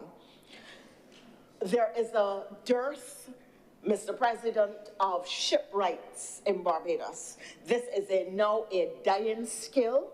I am told that there are only 5 active persons in Barbados who are plying this, who are artisans or who are experts in this field at the moment. And this opens the opportunity for training of young people coming out of BCC, or young people who are good with their hands, who have an interest in marine and sea life and in construction, to get into this new field. The skill of being shipwrights is one that can be used not just in Barbados, but anywhere in the world. It is a skill that can be used throughout the Caribbean, where there is also a dearth of this particular skill. So the opportunity to benefit young people and some older ones who may want to take up something like this. And in fact, you know, fishing is a tradition in families. There are families that have made a living in fishing for generations in Barbados, and there may be some younger members who are not actually interested in going into the actual fishing activity, but could still benefit from the fishing industry by making contributions or getting into activities of this ilk.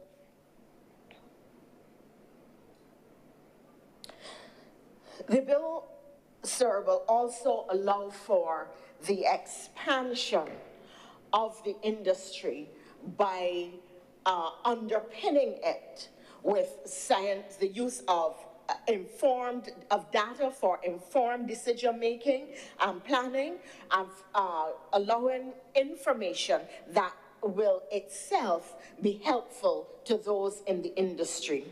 Furthermore, Mr. President, I think that it really calls on us to have a national discussion about where we want to see the fishing industry and the fishing fleet go. Yes, we have the upgraded boats over those that were present during the Tom Adams administration.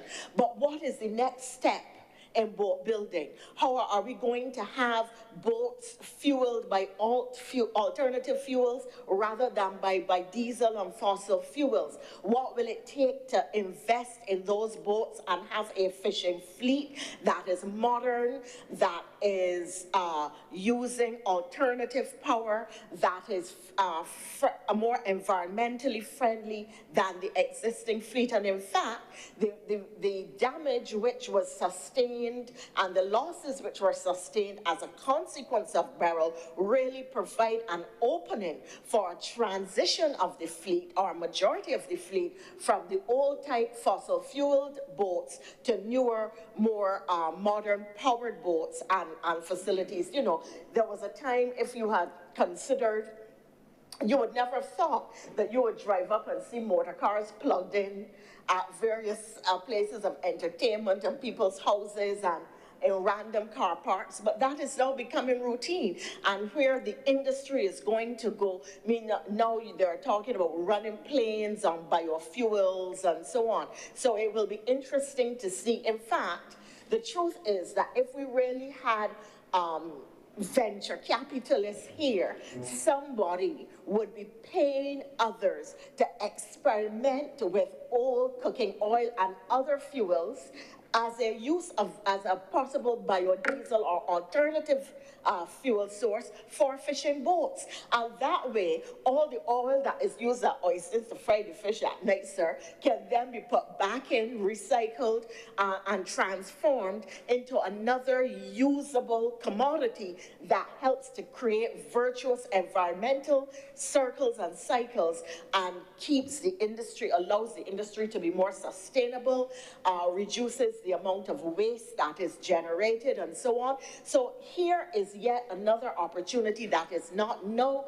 being looked at, that this legislation could open up an opportunity for. Some time ago, sir, and I move now to the point that while fisher folk have done well on primary production, on catching fish, bringing in the catch, people will clean it and make money from that, and then you sell the catch and others clean down the market. So you have that cycle. The fishing industry also generates a tremendous amount of waste. You go up to the market and you can see a dolphin skinned, and the skin's just thrown aside. And not just dolphins, other fish as well. There was a time at which I knew that the ministry had been looking at the production, I think with funding from the Italian government, if I'm not mistaken, the production of fish leathers. And I had the opportunity to see some of the leathers produced from dolphin skins. They were beautiful. They were high quality. I saw myself, sir, with a dolphin skin handbag, to tell you the truth. No, I did. I saw myself with a couple, sir, in various colors. But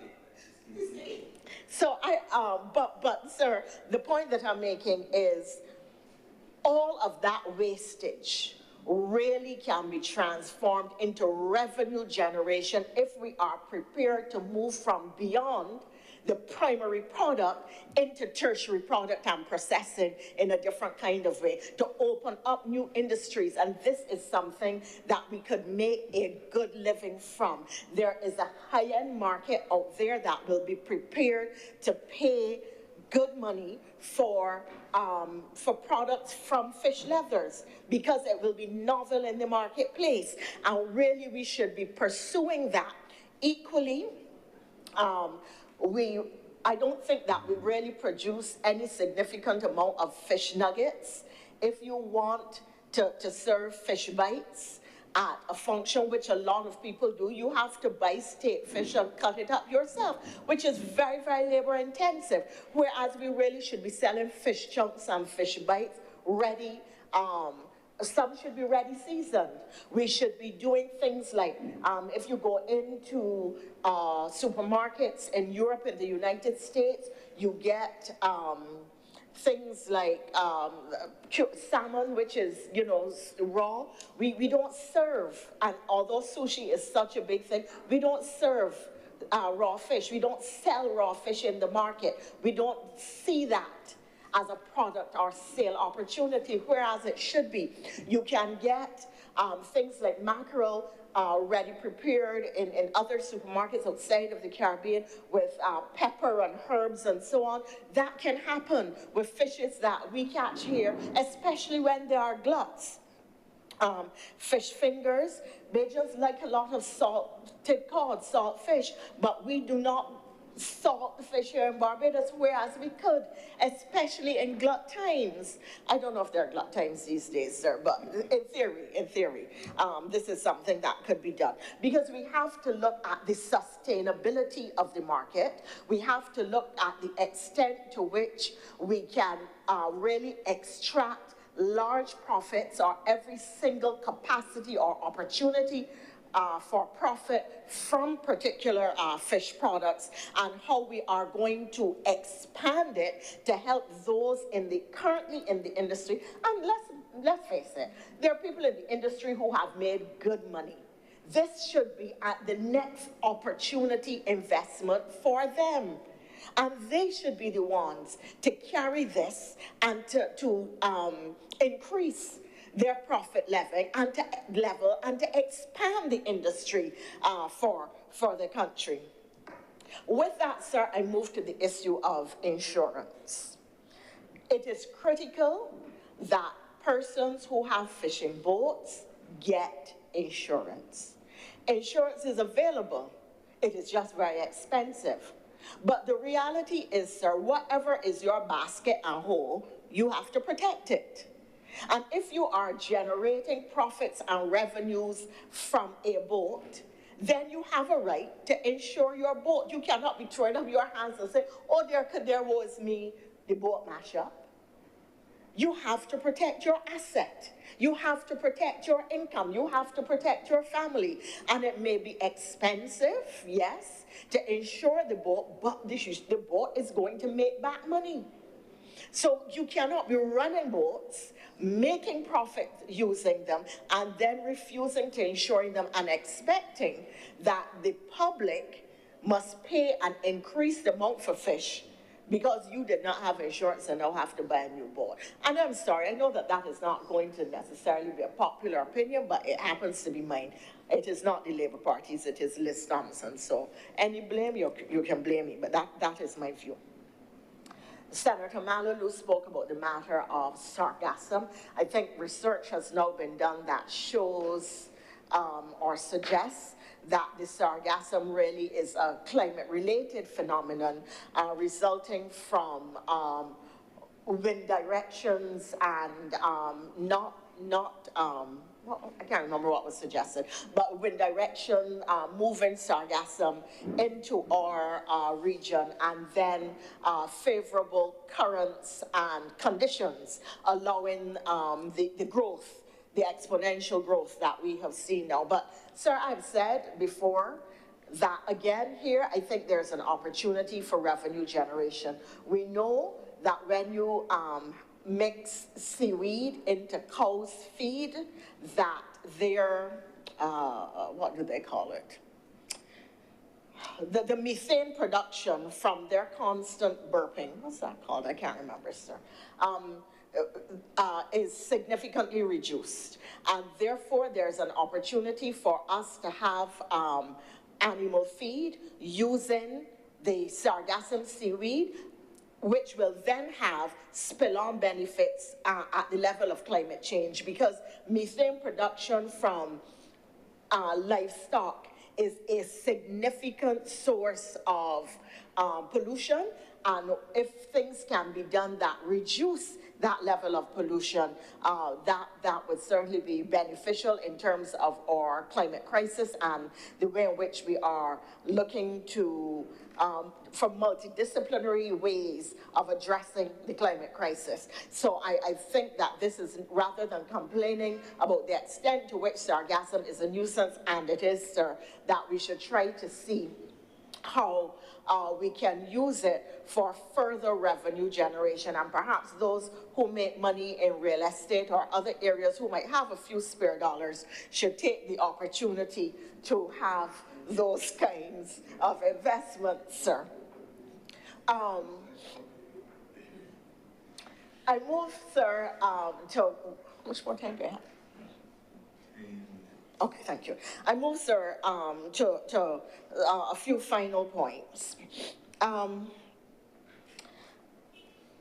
In June of 2023, the United Nations agreed a new international instrument relating to the maritime or to the marine environment, usually called BBNJ for short, but the expanded name would be Biodiversity Beyond National Jurisdiction. So you see why BBNJ, sir. And while the BBNJ, excuse me, establishes a legal framework for marine biodiversity, plant and animal life, and other resources within the maritime environment beyond national jurisdiction. The reality is that there will be some, I don't want to say collision, so perhaps intersection might really be a better word. There will be some intersection with existing legal frameworks for the management of marine protected areas and other related areas between the BBNJ framework and existing legal frameworks.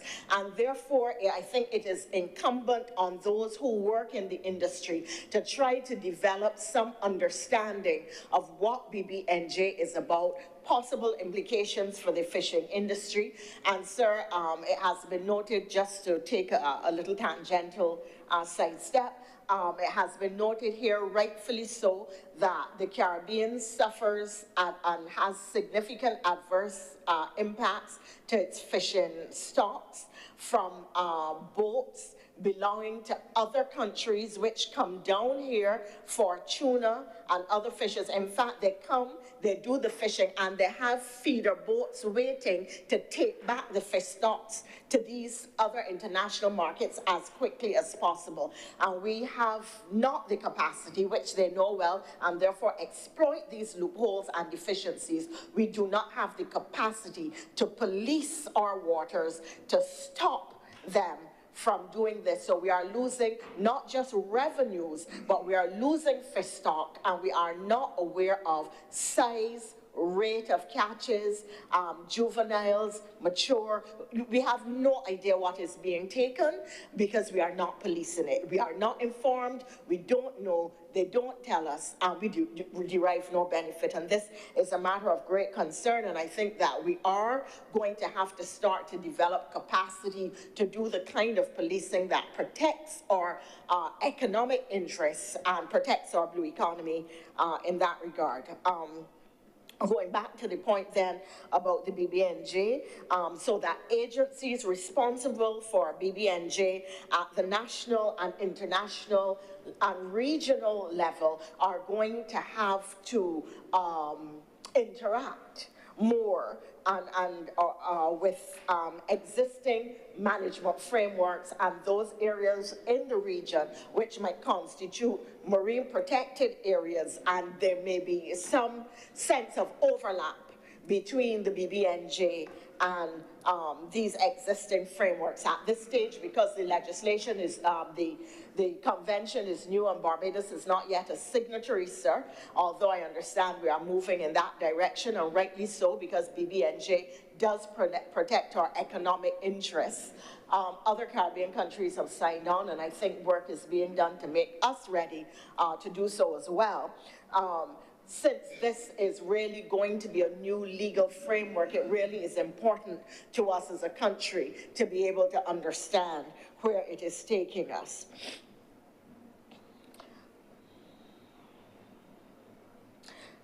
I want to close, sir, on the point of the development of the blue economy. When we talk about the blue economy, at the moment, people see it in a very narrow context. But the reality is that the marine environment, maritime issues are going to become the next big area for economic exploration and exploitation. All kinds of resources, from nodules that can be used in renewable energy technologies to valuable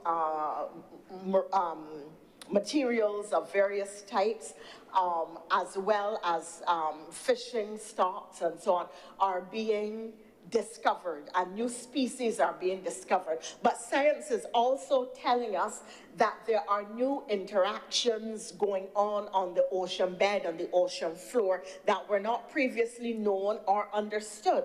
And the reality is that if we are going to be able to benefit, we have to have scientists invested in doing the work and the research that allows us to protect our national interests.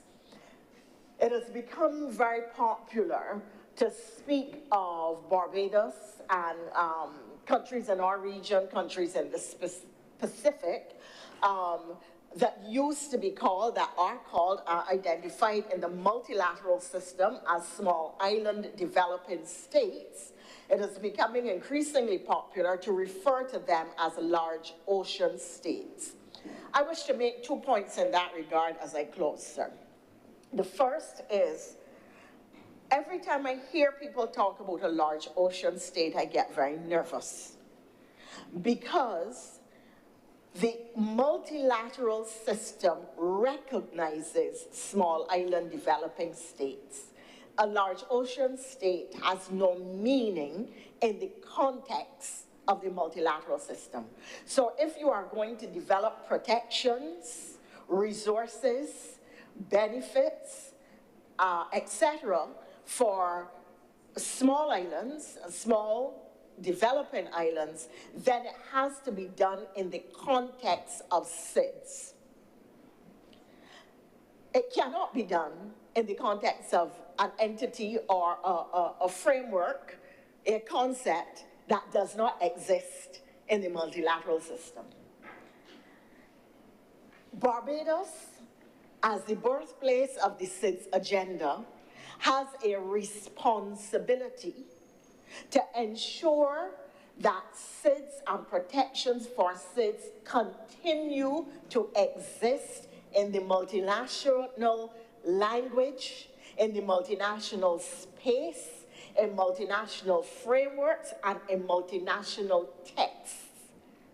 If we start talking about large ocean states without establishing any particular meaning for it, just a concept, what you can possibly do is allow those who want to get rid of protections for SIDS, of resources for SIDS, to stop the recognition of the peculiar vulnerabilities of SIDS. What you are essentially doing is creating the wedge to open the door to allow them to erode the SIDS agenda. What then is the blue economy beyond fishing?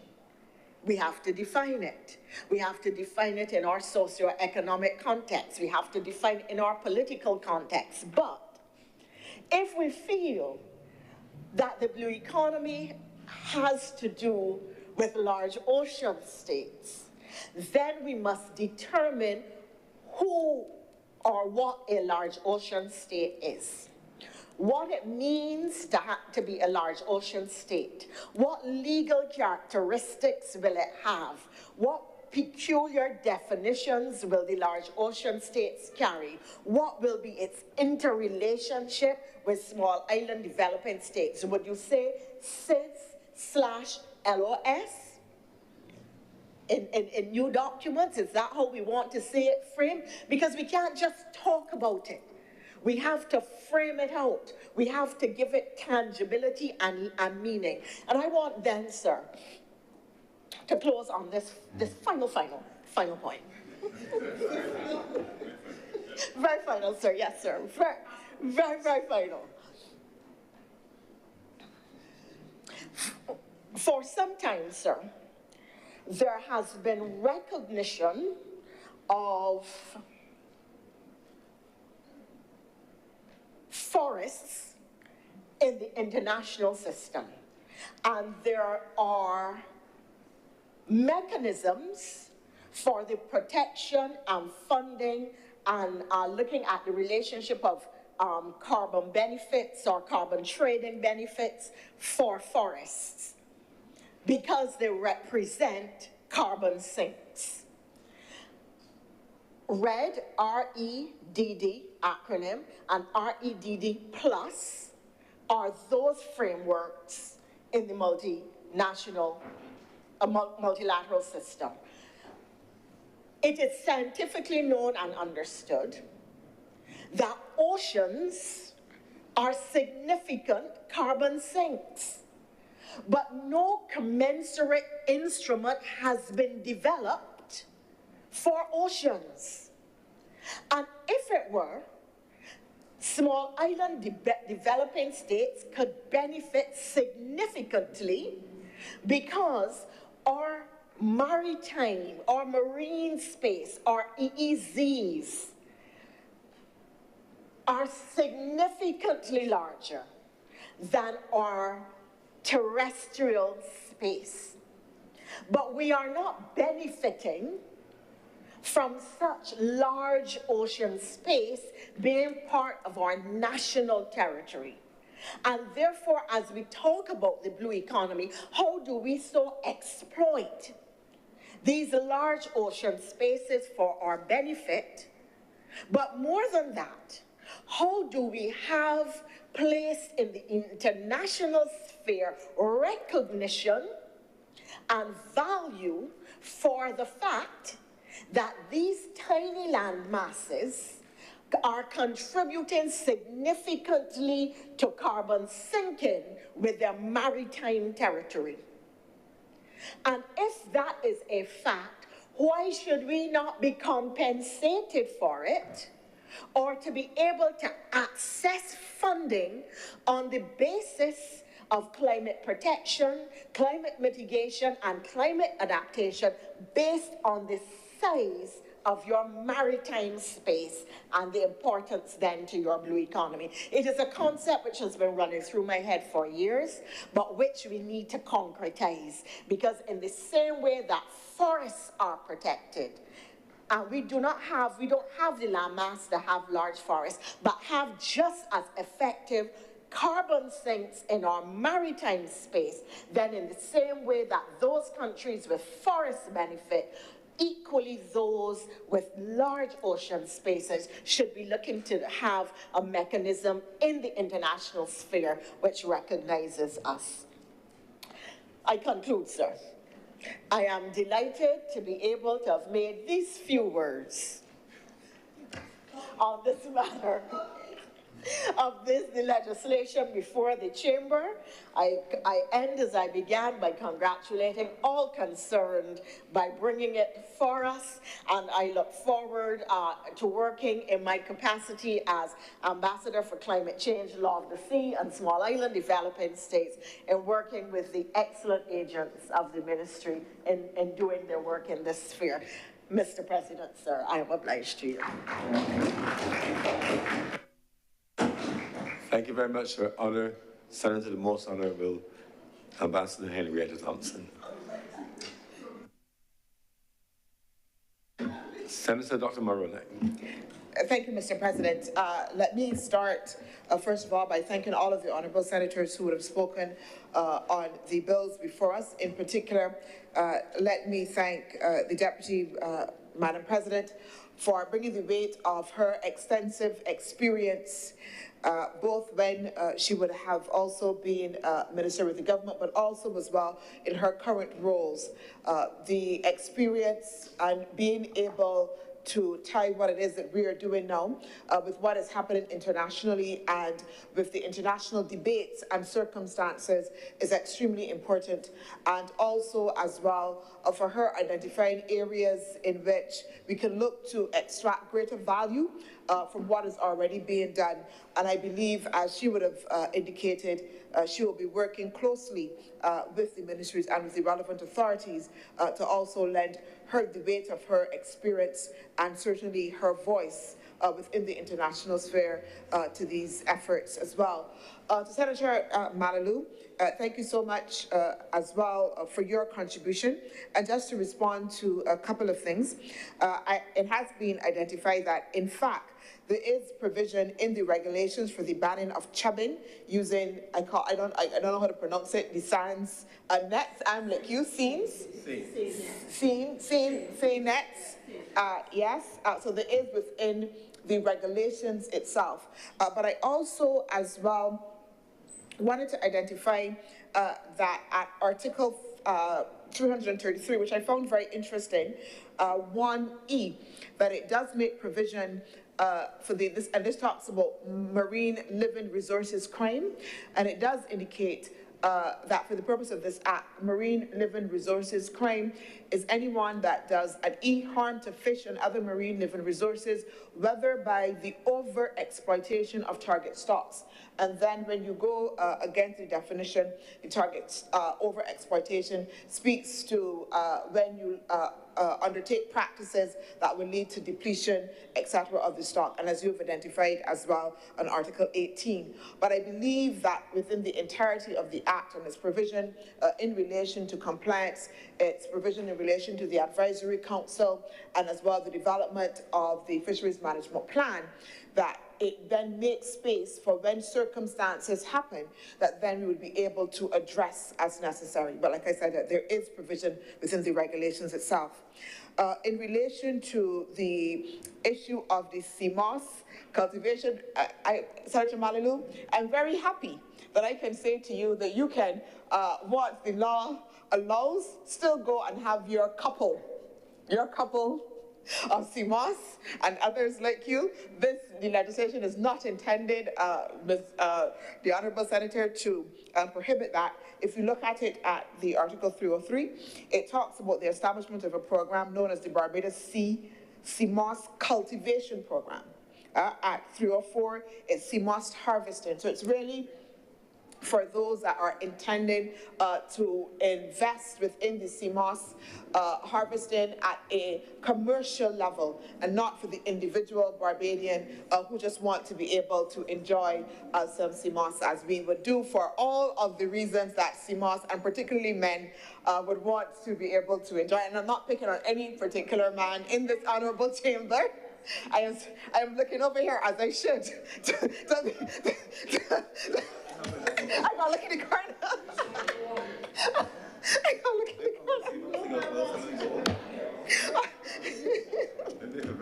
Mr. President, Mr. President tells us that on the side he makes a very good CMOS, so that he might be willing to share with some of those who might need it as well. I hear a loud clearing of throats. But no, Mr. President, I think as we've already heard as well, just in relation to, again, the issue of the sargassum weed, and I know, and I believe I'm correct to indicate that I know that the ministry has been working, I believe, with some universities, etc., and some partners in order to look at alternative uses for the sargassum as well. So research is ongoing, and I know that there's actually already been some experimentation in relation to its use in makeups, etc., in makeup and cosmetics, in particular as well. Oh, that's where we should get Rihanna. And just the final thing as well, just in relation to the foreign vessels, I think that's also been identified, but as well within the legislation, I believe at Part 13 and 14, it speaks to the registration of these international vessels, allowing us as well to be able to just make sure that we can monitor the activities and know when they are entering the waters. Again, and Senator King, as well, your identification that this is, as you've indicated, a way that we can diversify the economy. And again, the conversation about how as a country we actually value and see the importance of the sector. And I believe that one of the things that the Institute can help us with, and as we do better data collection, is be able to actually have the figures that tell us what is the level of the contribution of the sector to the economy. That thing about, what gets counted, gets valued, and that is important, because I am certain, Mr. President, everything that is within me suggests that this sector makes an indelible contribution in a number of different ways. And so, Mr. President, with those few words, I beg to move that the Sustainable Fisheries Management and Development Bill be read a second time. The question is that this bill be read a second time. Will those honourable senators in favour please say aye? Those against please say no. Methinks the ayes have it. Mr. President, I beg to move that Your Honor do not leave the chair and the Senate resolve itself into committee for further consideration of the bill. The question is that I do not leave the chair and the Honorable the Senate resolve itself in the committee for further consideration of this bill. Those honorable senators in favor, please say aye. Aye. Those honorable senators against, please say no. Who thinks the ayes have it?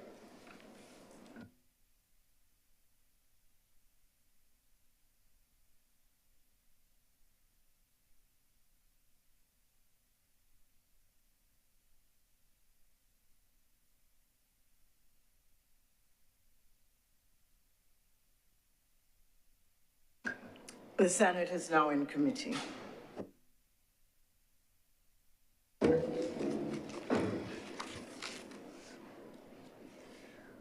Part 1, clauses 1 through 4. Madam Chair, I beg to move that Part 1, clauses 1 through 4, do not stand part.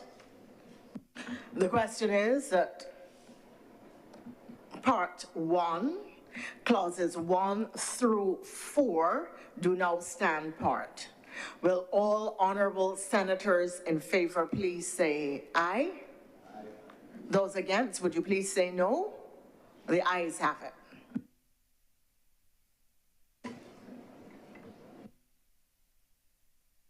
Part 2, clauses 8 to 7.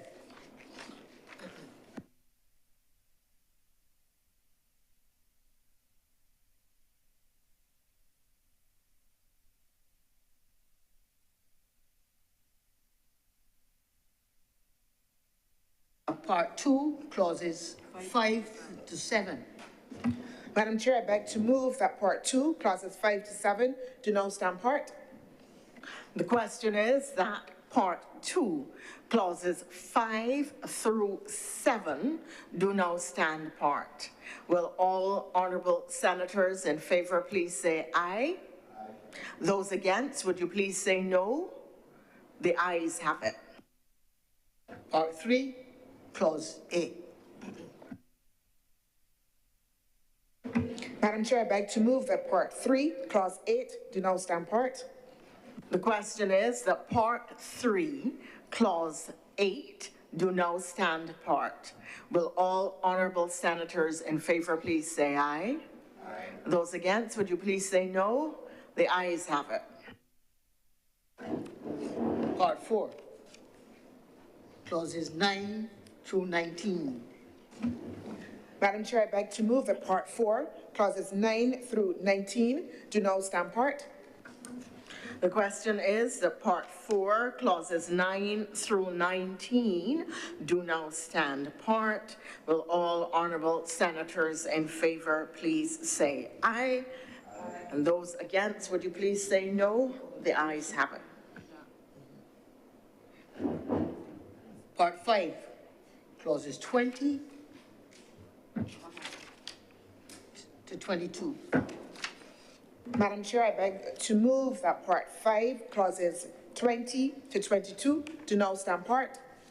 The question is that Clause 5, Part 5, clauses 20 through 22 do now stand part. Will all honorable senators in favor please say aye? Aye. Those against, would you please say no? The ayes have it. Part 6, clauses 23 through 27. Madam Chair, I beg to move that Clause 6, Part 6, my apologies, Part 6, clauses 23 to 27 do now stand part. The question is that Part 6, clauses 23 through 27 do now stand part. Will all honorable senators in favor please say aye? Aye. Those against, would you please say no? The ayes have it. Part 7, clauses 28 through 40. Madam Chair, I beg to move that Part 7, clauses 28 through 40 do now stand part. The question is that Part 7, clauses 28 through 40 do now stand part. Will all honorable senators in favor please say aye? Aye. Those against, would you please say no? The ayes have it. Part A, clauses 41 to 43. Madam President, I beg to move that Part 8, clauses 41 to 43 do now stand part. The question is that Part 8, clauses 41 through 43 do now stand part. Will all honourable senators in favour please say aye? Aye. Those against, would you please say no? The ayes have it. Part 9, clauses 44 and 45. Madam President, I beg to move that Part 9, clauses 44 and 45 do now stand part. The question is that Part 9, clauses 44 and 45 do now stand part. Will all honourable senators in favour please say aye? Aye. Those against, please say no. The ayes have it. Part 10, clauses 46 through 50. Madam Chair, I beg to move that Part 10, clauses 46 through 50 do now stand part. The question is that Part 10, clauses 46 through 50 do now stand part. Will all honourable senators in favour please say aye? Aye. Those against, would you please say no? The ayes have it. Part 11, clauses 51 through 66. Madam Chair, I beg to move that Part 11, clauses 51 through 66 do now stand part. The question is that Part 11, clauses 51 to 56 do now stand part. Will all honourable senators in favour please say aye? Those against, would you please say no? The ayes have it. Part 12, clauses 67 through 85. Part 12. Madam Chair, I beg to move that Part 12, clauses 67 to 85 do now stand part. The question is that Part 12, clauses 67 to 85 do now stand part. Will all honourable senators in favour please say aye? Aye. Those against, please say no. The ayes have it. Part 13, clauses 86 to 89. Madam Chair, I beg to move that Part 13, clauses 86 to 89 do now stand part.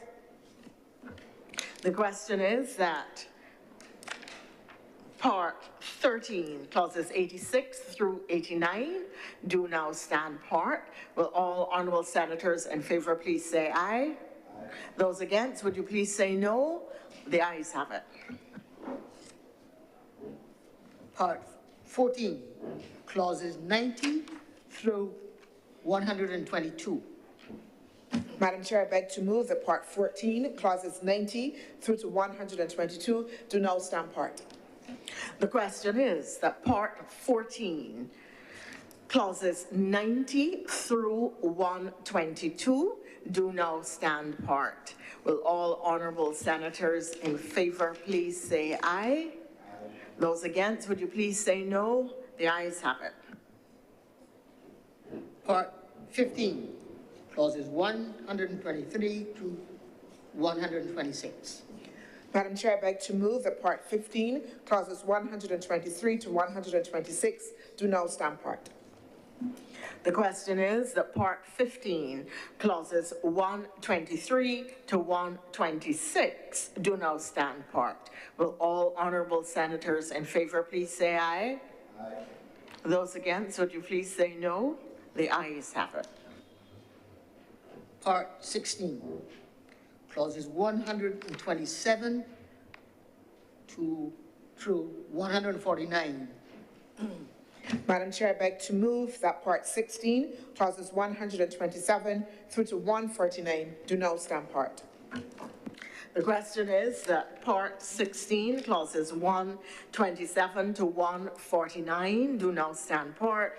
Will all honourable senators in favour please say aye? Aye. Those against, would you please say no? The ayes have it. Part 17, clauses 150 through 186. Madam Chair, I beg to move that Part 17, clauses 150 through to 186 do now stand part. The question is that Part 17, clauses 150 to 186 do now stand part. Will all honourable senators in favour please say aye? Aye. Those against, would you please say no? The ayes have it.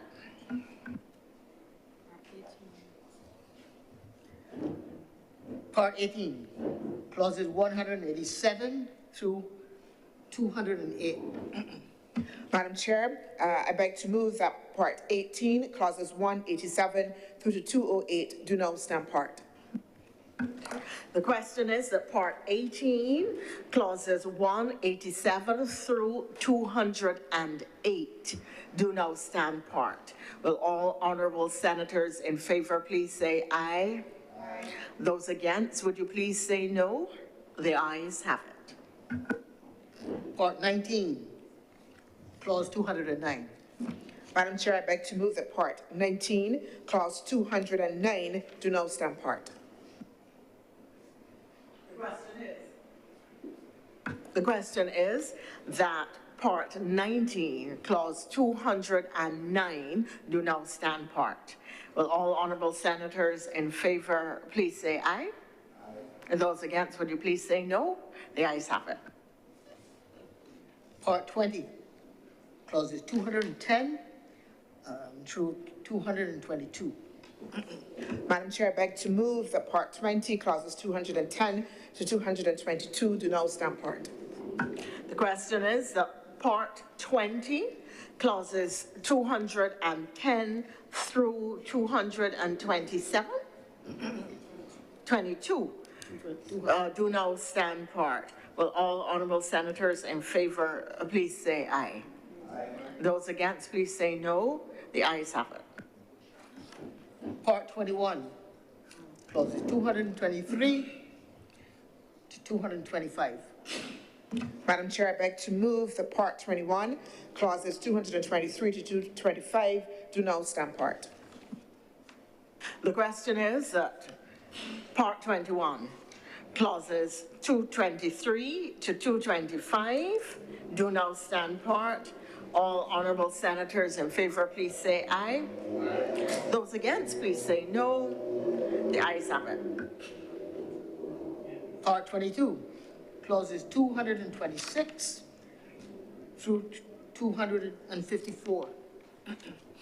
Madam Chair, I beg to move that Part 22, clauses 226 to 254 do now stand part. The question is that Part 22, clauses 226 through 254 do now stand part. Will all honourable senators in favour please say aye? Aye. Those against please say no. The ayes have it. Part 23, clauses 255 to 265. Madam Chair, I beg to move that Part 23, clauses 255 to 265 do now stand part. The question is that Part 23, clauses 255 to 265 do now stand part.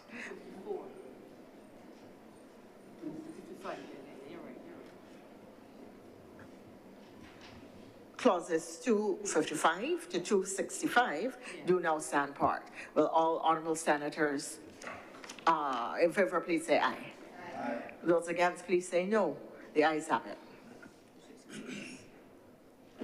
Part 24, clauses 266 to 268. Madam Chair, I beg to move that Part 24, clauses 266 to 268 do now stand part. The question is that Part 24, clauses 266 to 268 do now stand part. Will all honourable senators in favour please say aye? Aye. Those against, would you please say no? The ayes have it. Part 25, comprising clauses 269 through 272. Madam Chair, I beg to move that Part 25, clauses 269 to 272 do now stand part. The question is that Part 25, clauses 269 to 272 do now stand part. Will all honourable senators in favour please say aye? Those against, would you please say no? The ayes have it. Part 26, clauses 273 through 275. Madam Chair, I beg to move that Part 26, clauses 273 to 275 do now stand part. The question is that Part 26, clauses 273 to 275 do now stand part. Will all honourable senators in favour please say aye? Aye. Those against, please say no. The ayes have it. Part 27, clauses 276 to 279. Madam Chair, I beg to move that Part 27, clauses 276 to 279 do now stand part. The question is that Part 27, clauses 276 through to 279 do now stand part. Will all honourable senators in favour please say aye? Aye. Those against, please say no. The ayes have it. Part 28, clauses 280 to 288. Madam Chair, I beg to move that Part 28, clauses 280 to 288 do now stand part. The question is that Part 28, clauses 280 to 288 do now stand part. Will all honourable senators in favour please say aye? Those against, would you please say no? The ayes have it. Part 29, clauses 289 to 291. Madam Chair, I beg to move that Part 29, clauses 289 to 291 do now stand part. The question is that Part 29, clauses 289 to 291 do now stand part. Will all honourable senators in favour please say aye? Aye. Those against, would you please say no? The ayes have it. Part 30, clauses 202 to 302. Madam Chair, I beg to move that Part 30, clauses 292 to 302 do now stand part. The question is that Part 30, clauses 292 to 302 do now stand part. Will all honourable senators in favour please say aye? Aye. Those against, would you please say no? The ayes have it.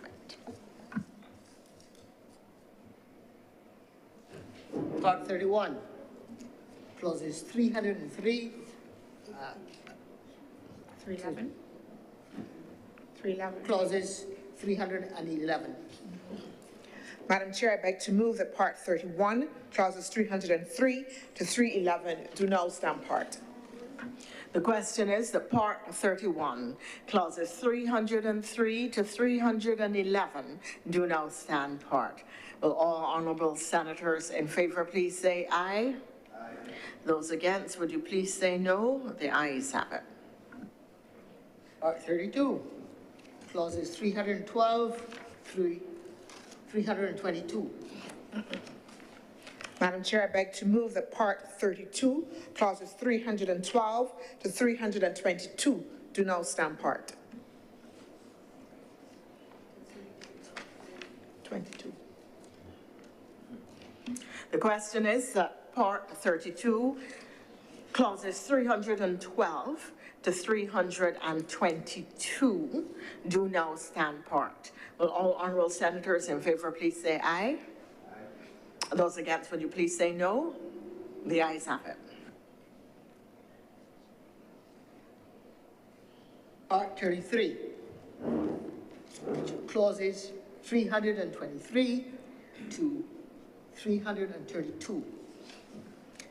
Madam Chair, I beg to move that Part 33, clauses 323 to 332 do now stand part.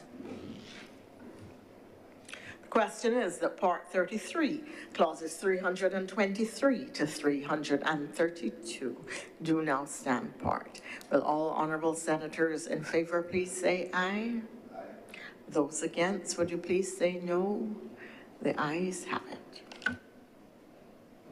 Part 34, clause 333. Madam Chair, I beg to move that Part 34, Clause 333 do now stand part.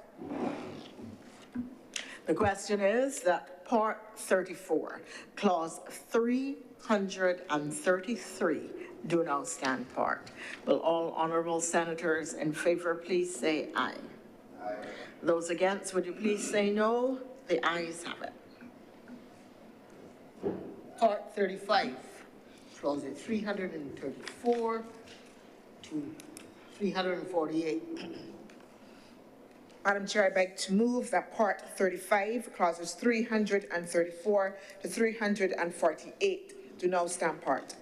The question is that Part 35, Clauses 334 to 348 do now stand part. Will all honourable senators in favour please say aye? Aye. Those against, would you please say no? The ayes have it.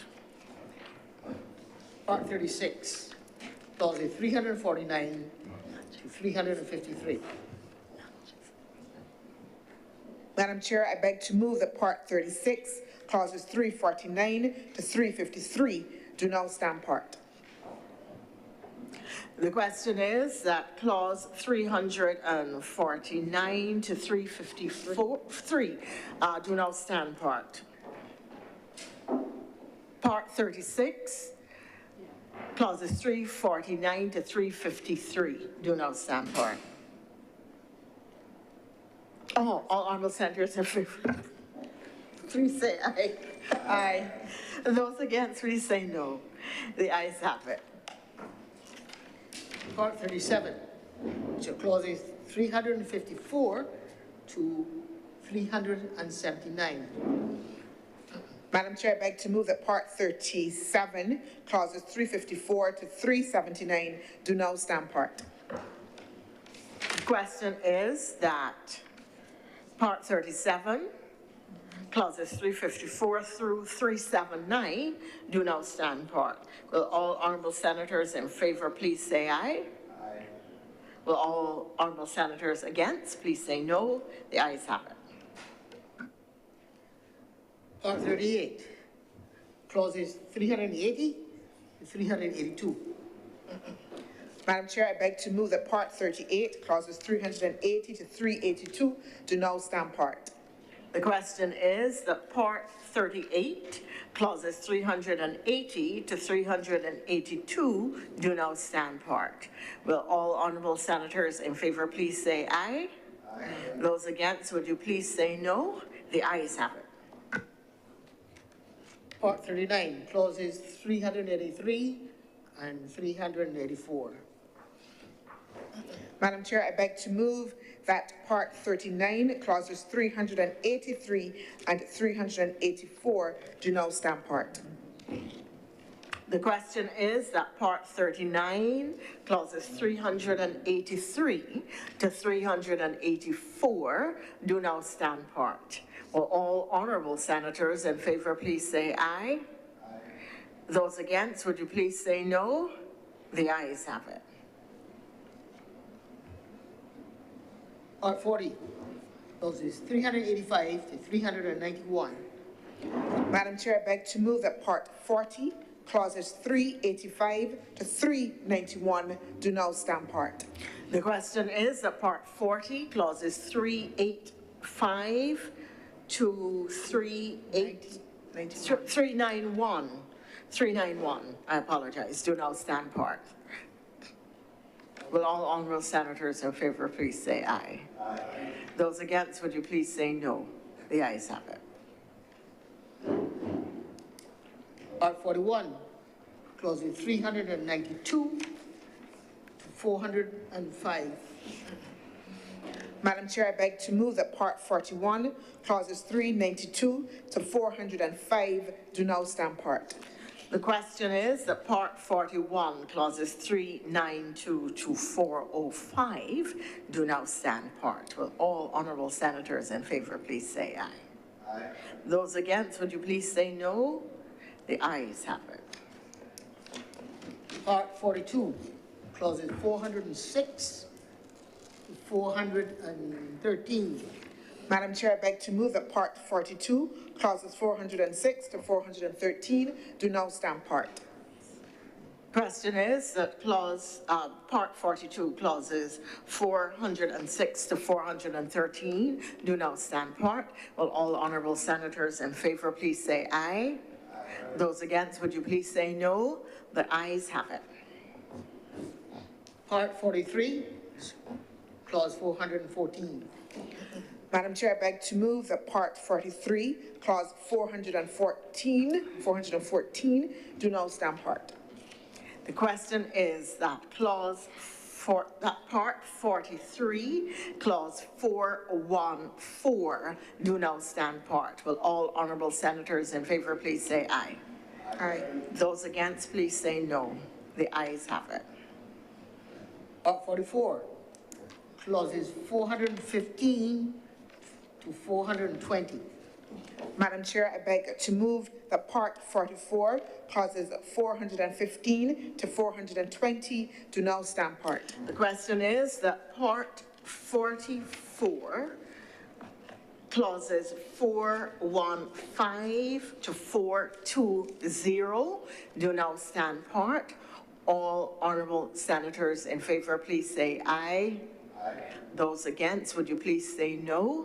The ayes have it. Part 45, clauses 421 to 444. Madam Chair, I beg to move that Part 45, clauses 421 to 444 do now stand part.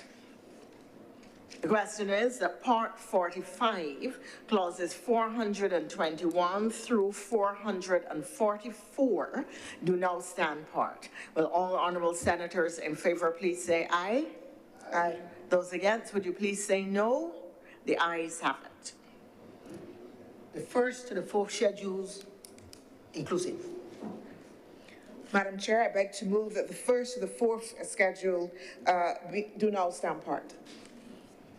The question is that the first to the fourth. I should say be the schedule to the bill. Yeah. Sorry. Madam Chair, I beg to move that the first to the fourth schedule be the schedule to the bill. The question is that the first to the fourth schedules be now the schedules to the bill. All honourable senators in favour please say aye. Aye. And those against, would you please say no? The ayes have it. Report.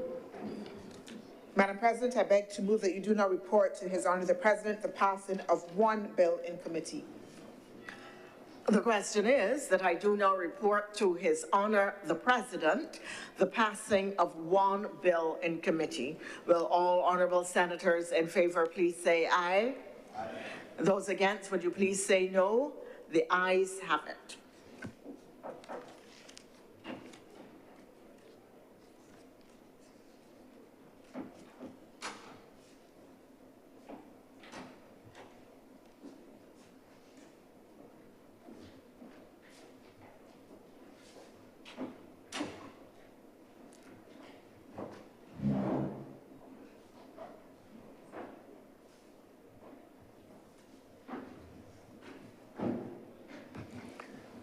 The chairman has reported the passing of one bill in committee.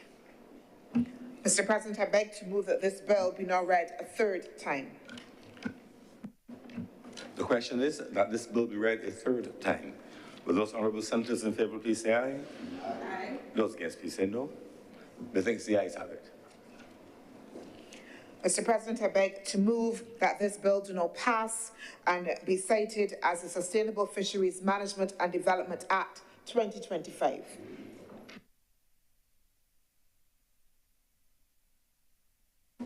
The question is that this bill do not pass and be cited as the Sustainable Fisheries Management and Development Act 2025. Will those honourable senators in favour please say aye? Aye. Those against please say no. We thanks the ayes have it. This bill is now passed and so cited. Mr. President, I beg to move that the Sustainable Fisheries Management and Development, Seafood and Markets and Businesses Bill 2025 be read a second time.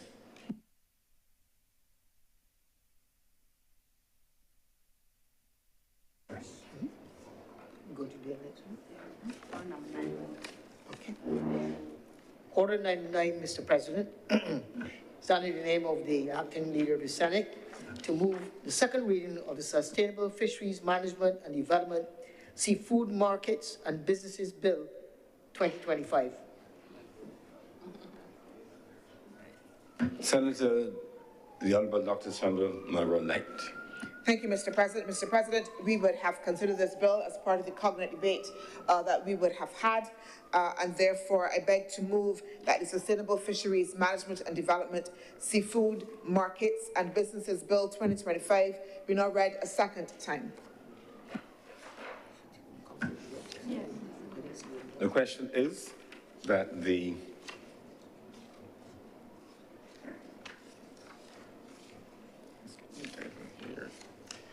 question is that the Seafood Industry Management Operations and Development Act 2025 be read a second time. Will those honourable senators in favour please say aye? Aye. Those against please say no. We think the ayes have it.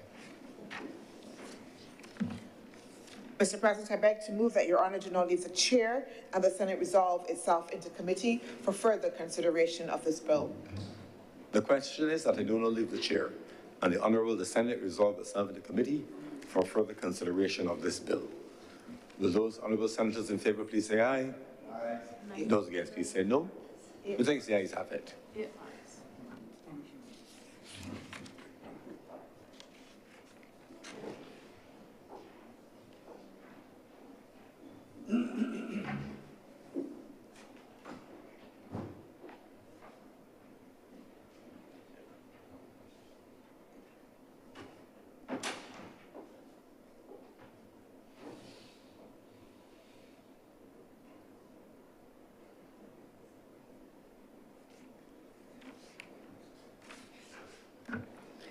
The Senate is now in committee. Part 1, clauses 1 and 2. Madam Chair, I beg to move that Part 1, Clauses 1 and 2 do now stand part. The question is that Part 1, clauses 1 and 2 do now stand part. All honourable senators in favour, please say aye. Aye. Those against, please say no. The ayes have it. Part 2, clauses 3 through 11. Madam Chair, I beg to move that Part 2, Clauses 3 to 11 do now stand part. The question is that Part 2, clauses 3 through 11 do now stand part. Will all honourable senators in favour please say aye? Aye. Those against, would you please say no? The ayes have it. Part 3, clauses 12 to 16. Madam Chair, I beg to move that Part 3, Clauses 12 through 16 do now stand part. The question is that Part 3, clauses 12 through 16 do now stand part. Will all honourable senators in favour please say aye? Aye. Those against, would you please say no? The ayes have it. Part 4, clauses 17 to 20. Madam Chair, I beg to move that Part 4, Clauses 17 through 20 do now stand part. The question is that Part 4, clauses 17 through 20 do now stand part. Will all honourable senators in favour please say aye? Aye. Those against, please say no. The ayes have it. Part 5, clauses 22 to 30. 21. Part 5, clauses 21, beg your pardon, to 30. Madam Chair, I beg to move that Part 5, Clauses 21 through 30 do now stand part. The question is that Part 5, clauses 21 through 30 do now stand part. Will all honourable senators in favour please say aye? Aye. All those against, would you please say no? The ayes have it. Part 6, clauses 31 to 33. Madam Chair, I beg to move that Part 6, clauses 31 to 33 do now stand part. The question is that Part 6, clauses 31 through 33 do now stand part. Will all honourable senators in favour please say aye? Aye. Those against, would you please say no? The ayes have it. Part 7, clauses 34 to 36. Madam Chair, I beg to move that Part 7, clauses 34 to 36 do now stand part. The question is that Part 7, clauses 34 through 36 do now stand part. Will all honourable senators in favour please say aye? Aye. Those against, would you please say no? The ayes have it. Part 8, clauses 37 to 45. Madam Chair, I beg to move that Part 8, clauses 37 through to 45 do now stand part. The question is that Part 8, clauses 37 through 45 do now stand part. Will all honourable senators in favour please say aye? Aye. Those against, would you please say no? The ayes have it. First, second, and third schedules. Madam Chair, I beg to move that the first, second, and third schedule be the schedules to the bill. The question is that the first, second, and third schedules be now the schedules to the bill. Will all honourable senators in favour please say aye? Aye. Those against, would you please say no? The ayes have it.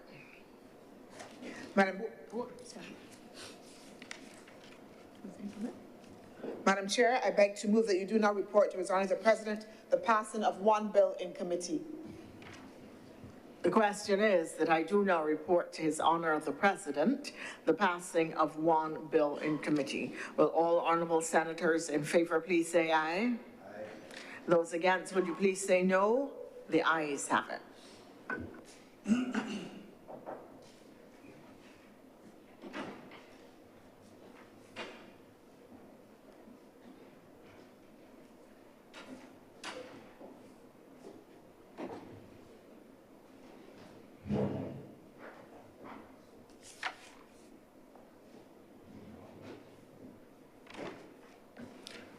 The chairman has reported to me the passing of one bill in committee.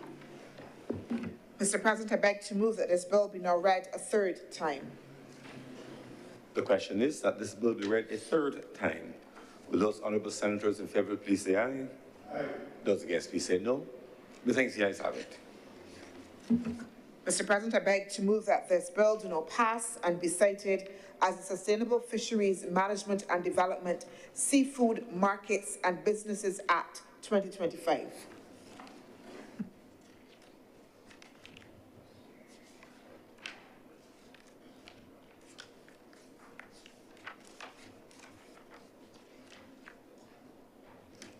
The question is that this bill do not pass and be cited as the Sustainable Fisheries Management and Development Seafood Markets and Businesses Act 2025. Will those honourable senators in favour please say aye? Aye. Those against please say no. Methinks the ayes have it. This bill is therefore now passed and so cited. Mr. President, I beg to move that the Senate now adjourn for lunch and return at 3 p.m. The question is that this didn't be suspended. Suspended. My apologies, Mr. President. Until 3 p.m. today. Will those honourable senators in favour please say aye? Aye. Those against please say no. Methinks the ayes have it. This sitting is suspended until 3 p.m. today.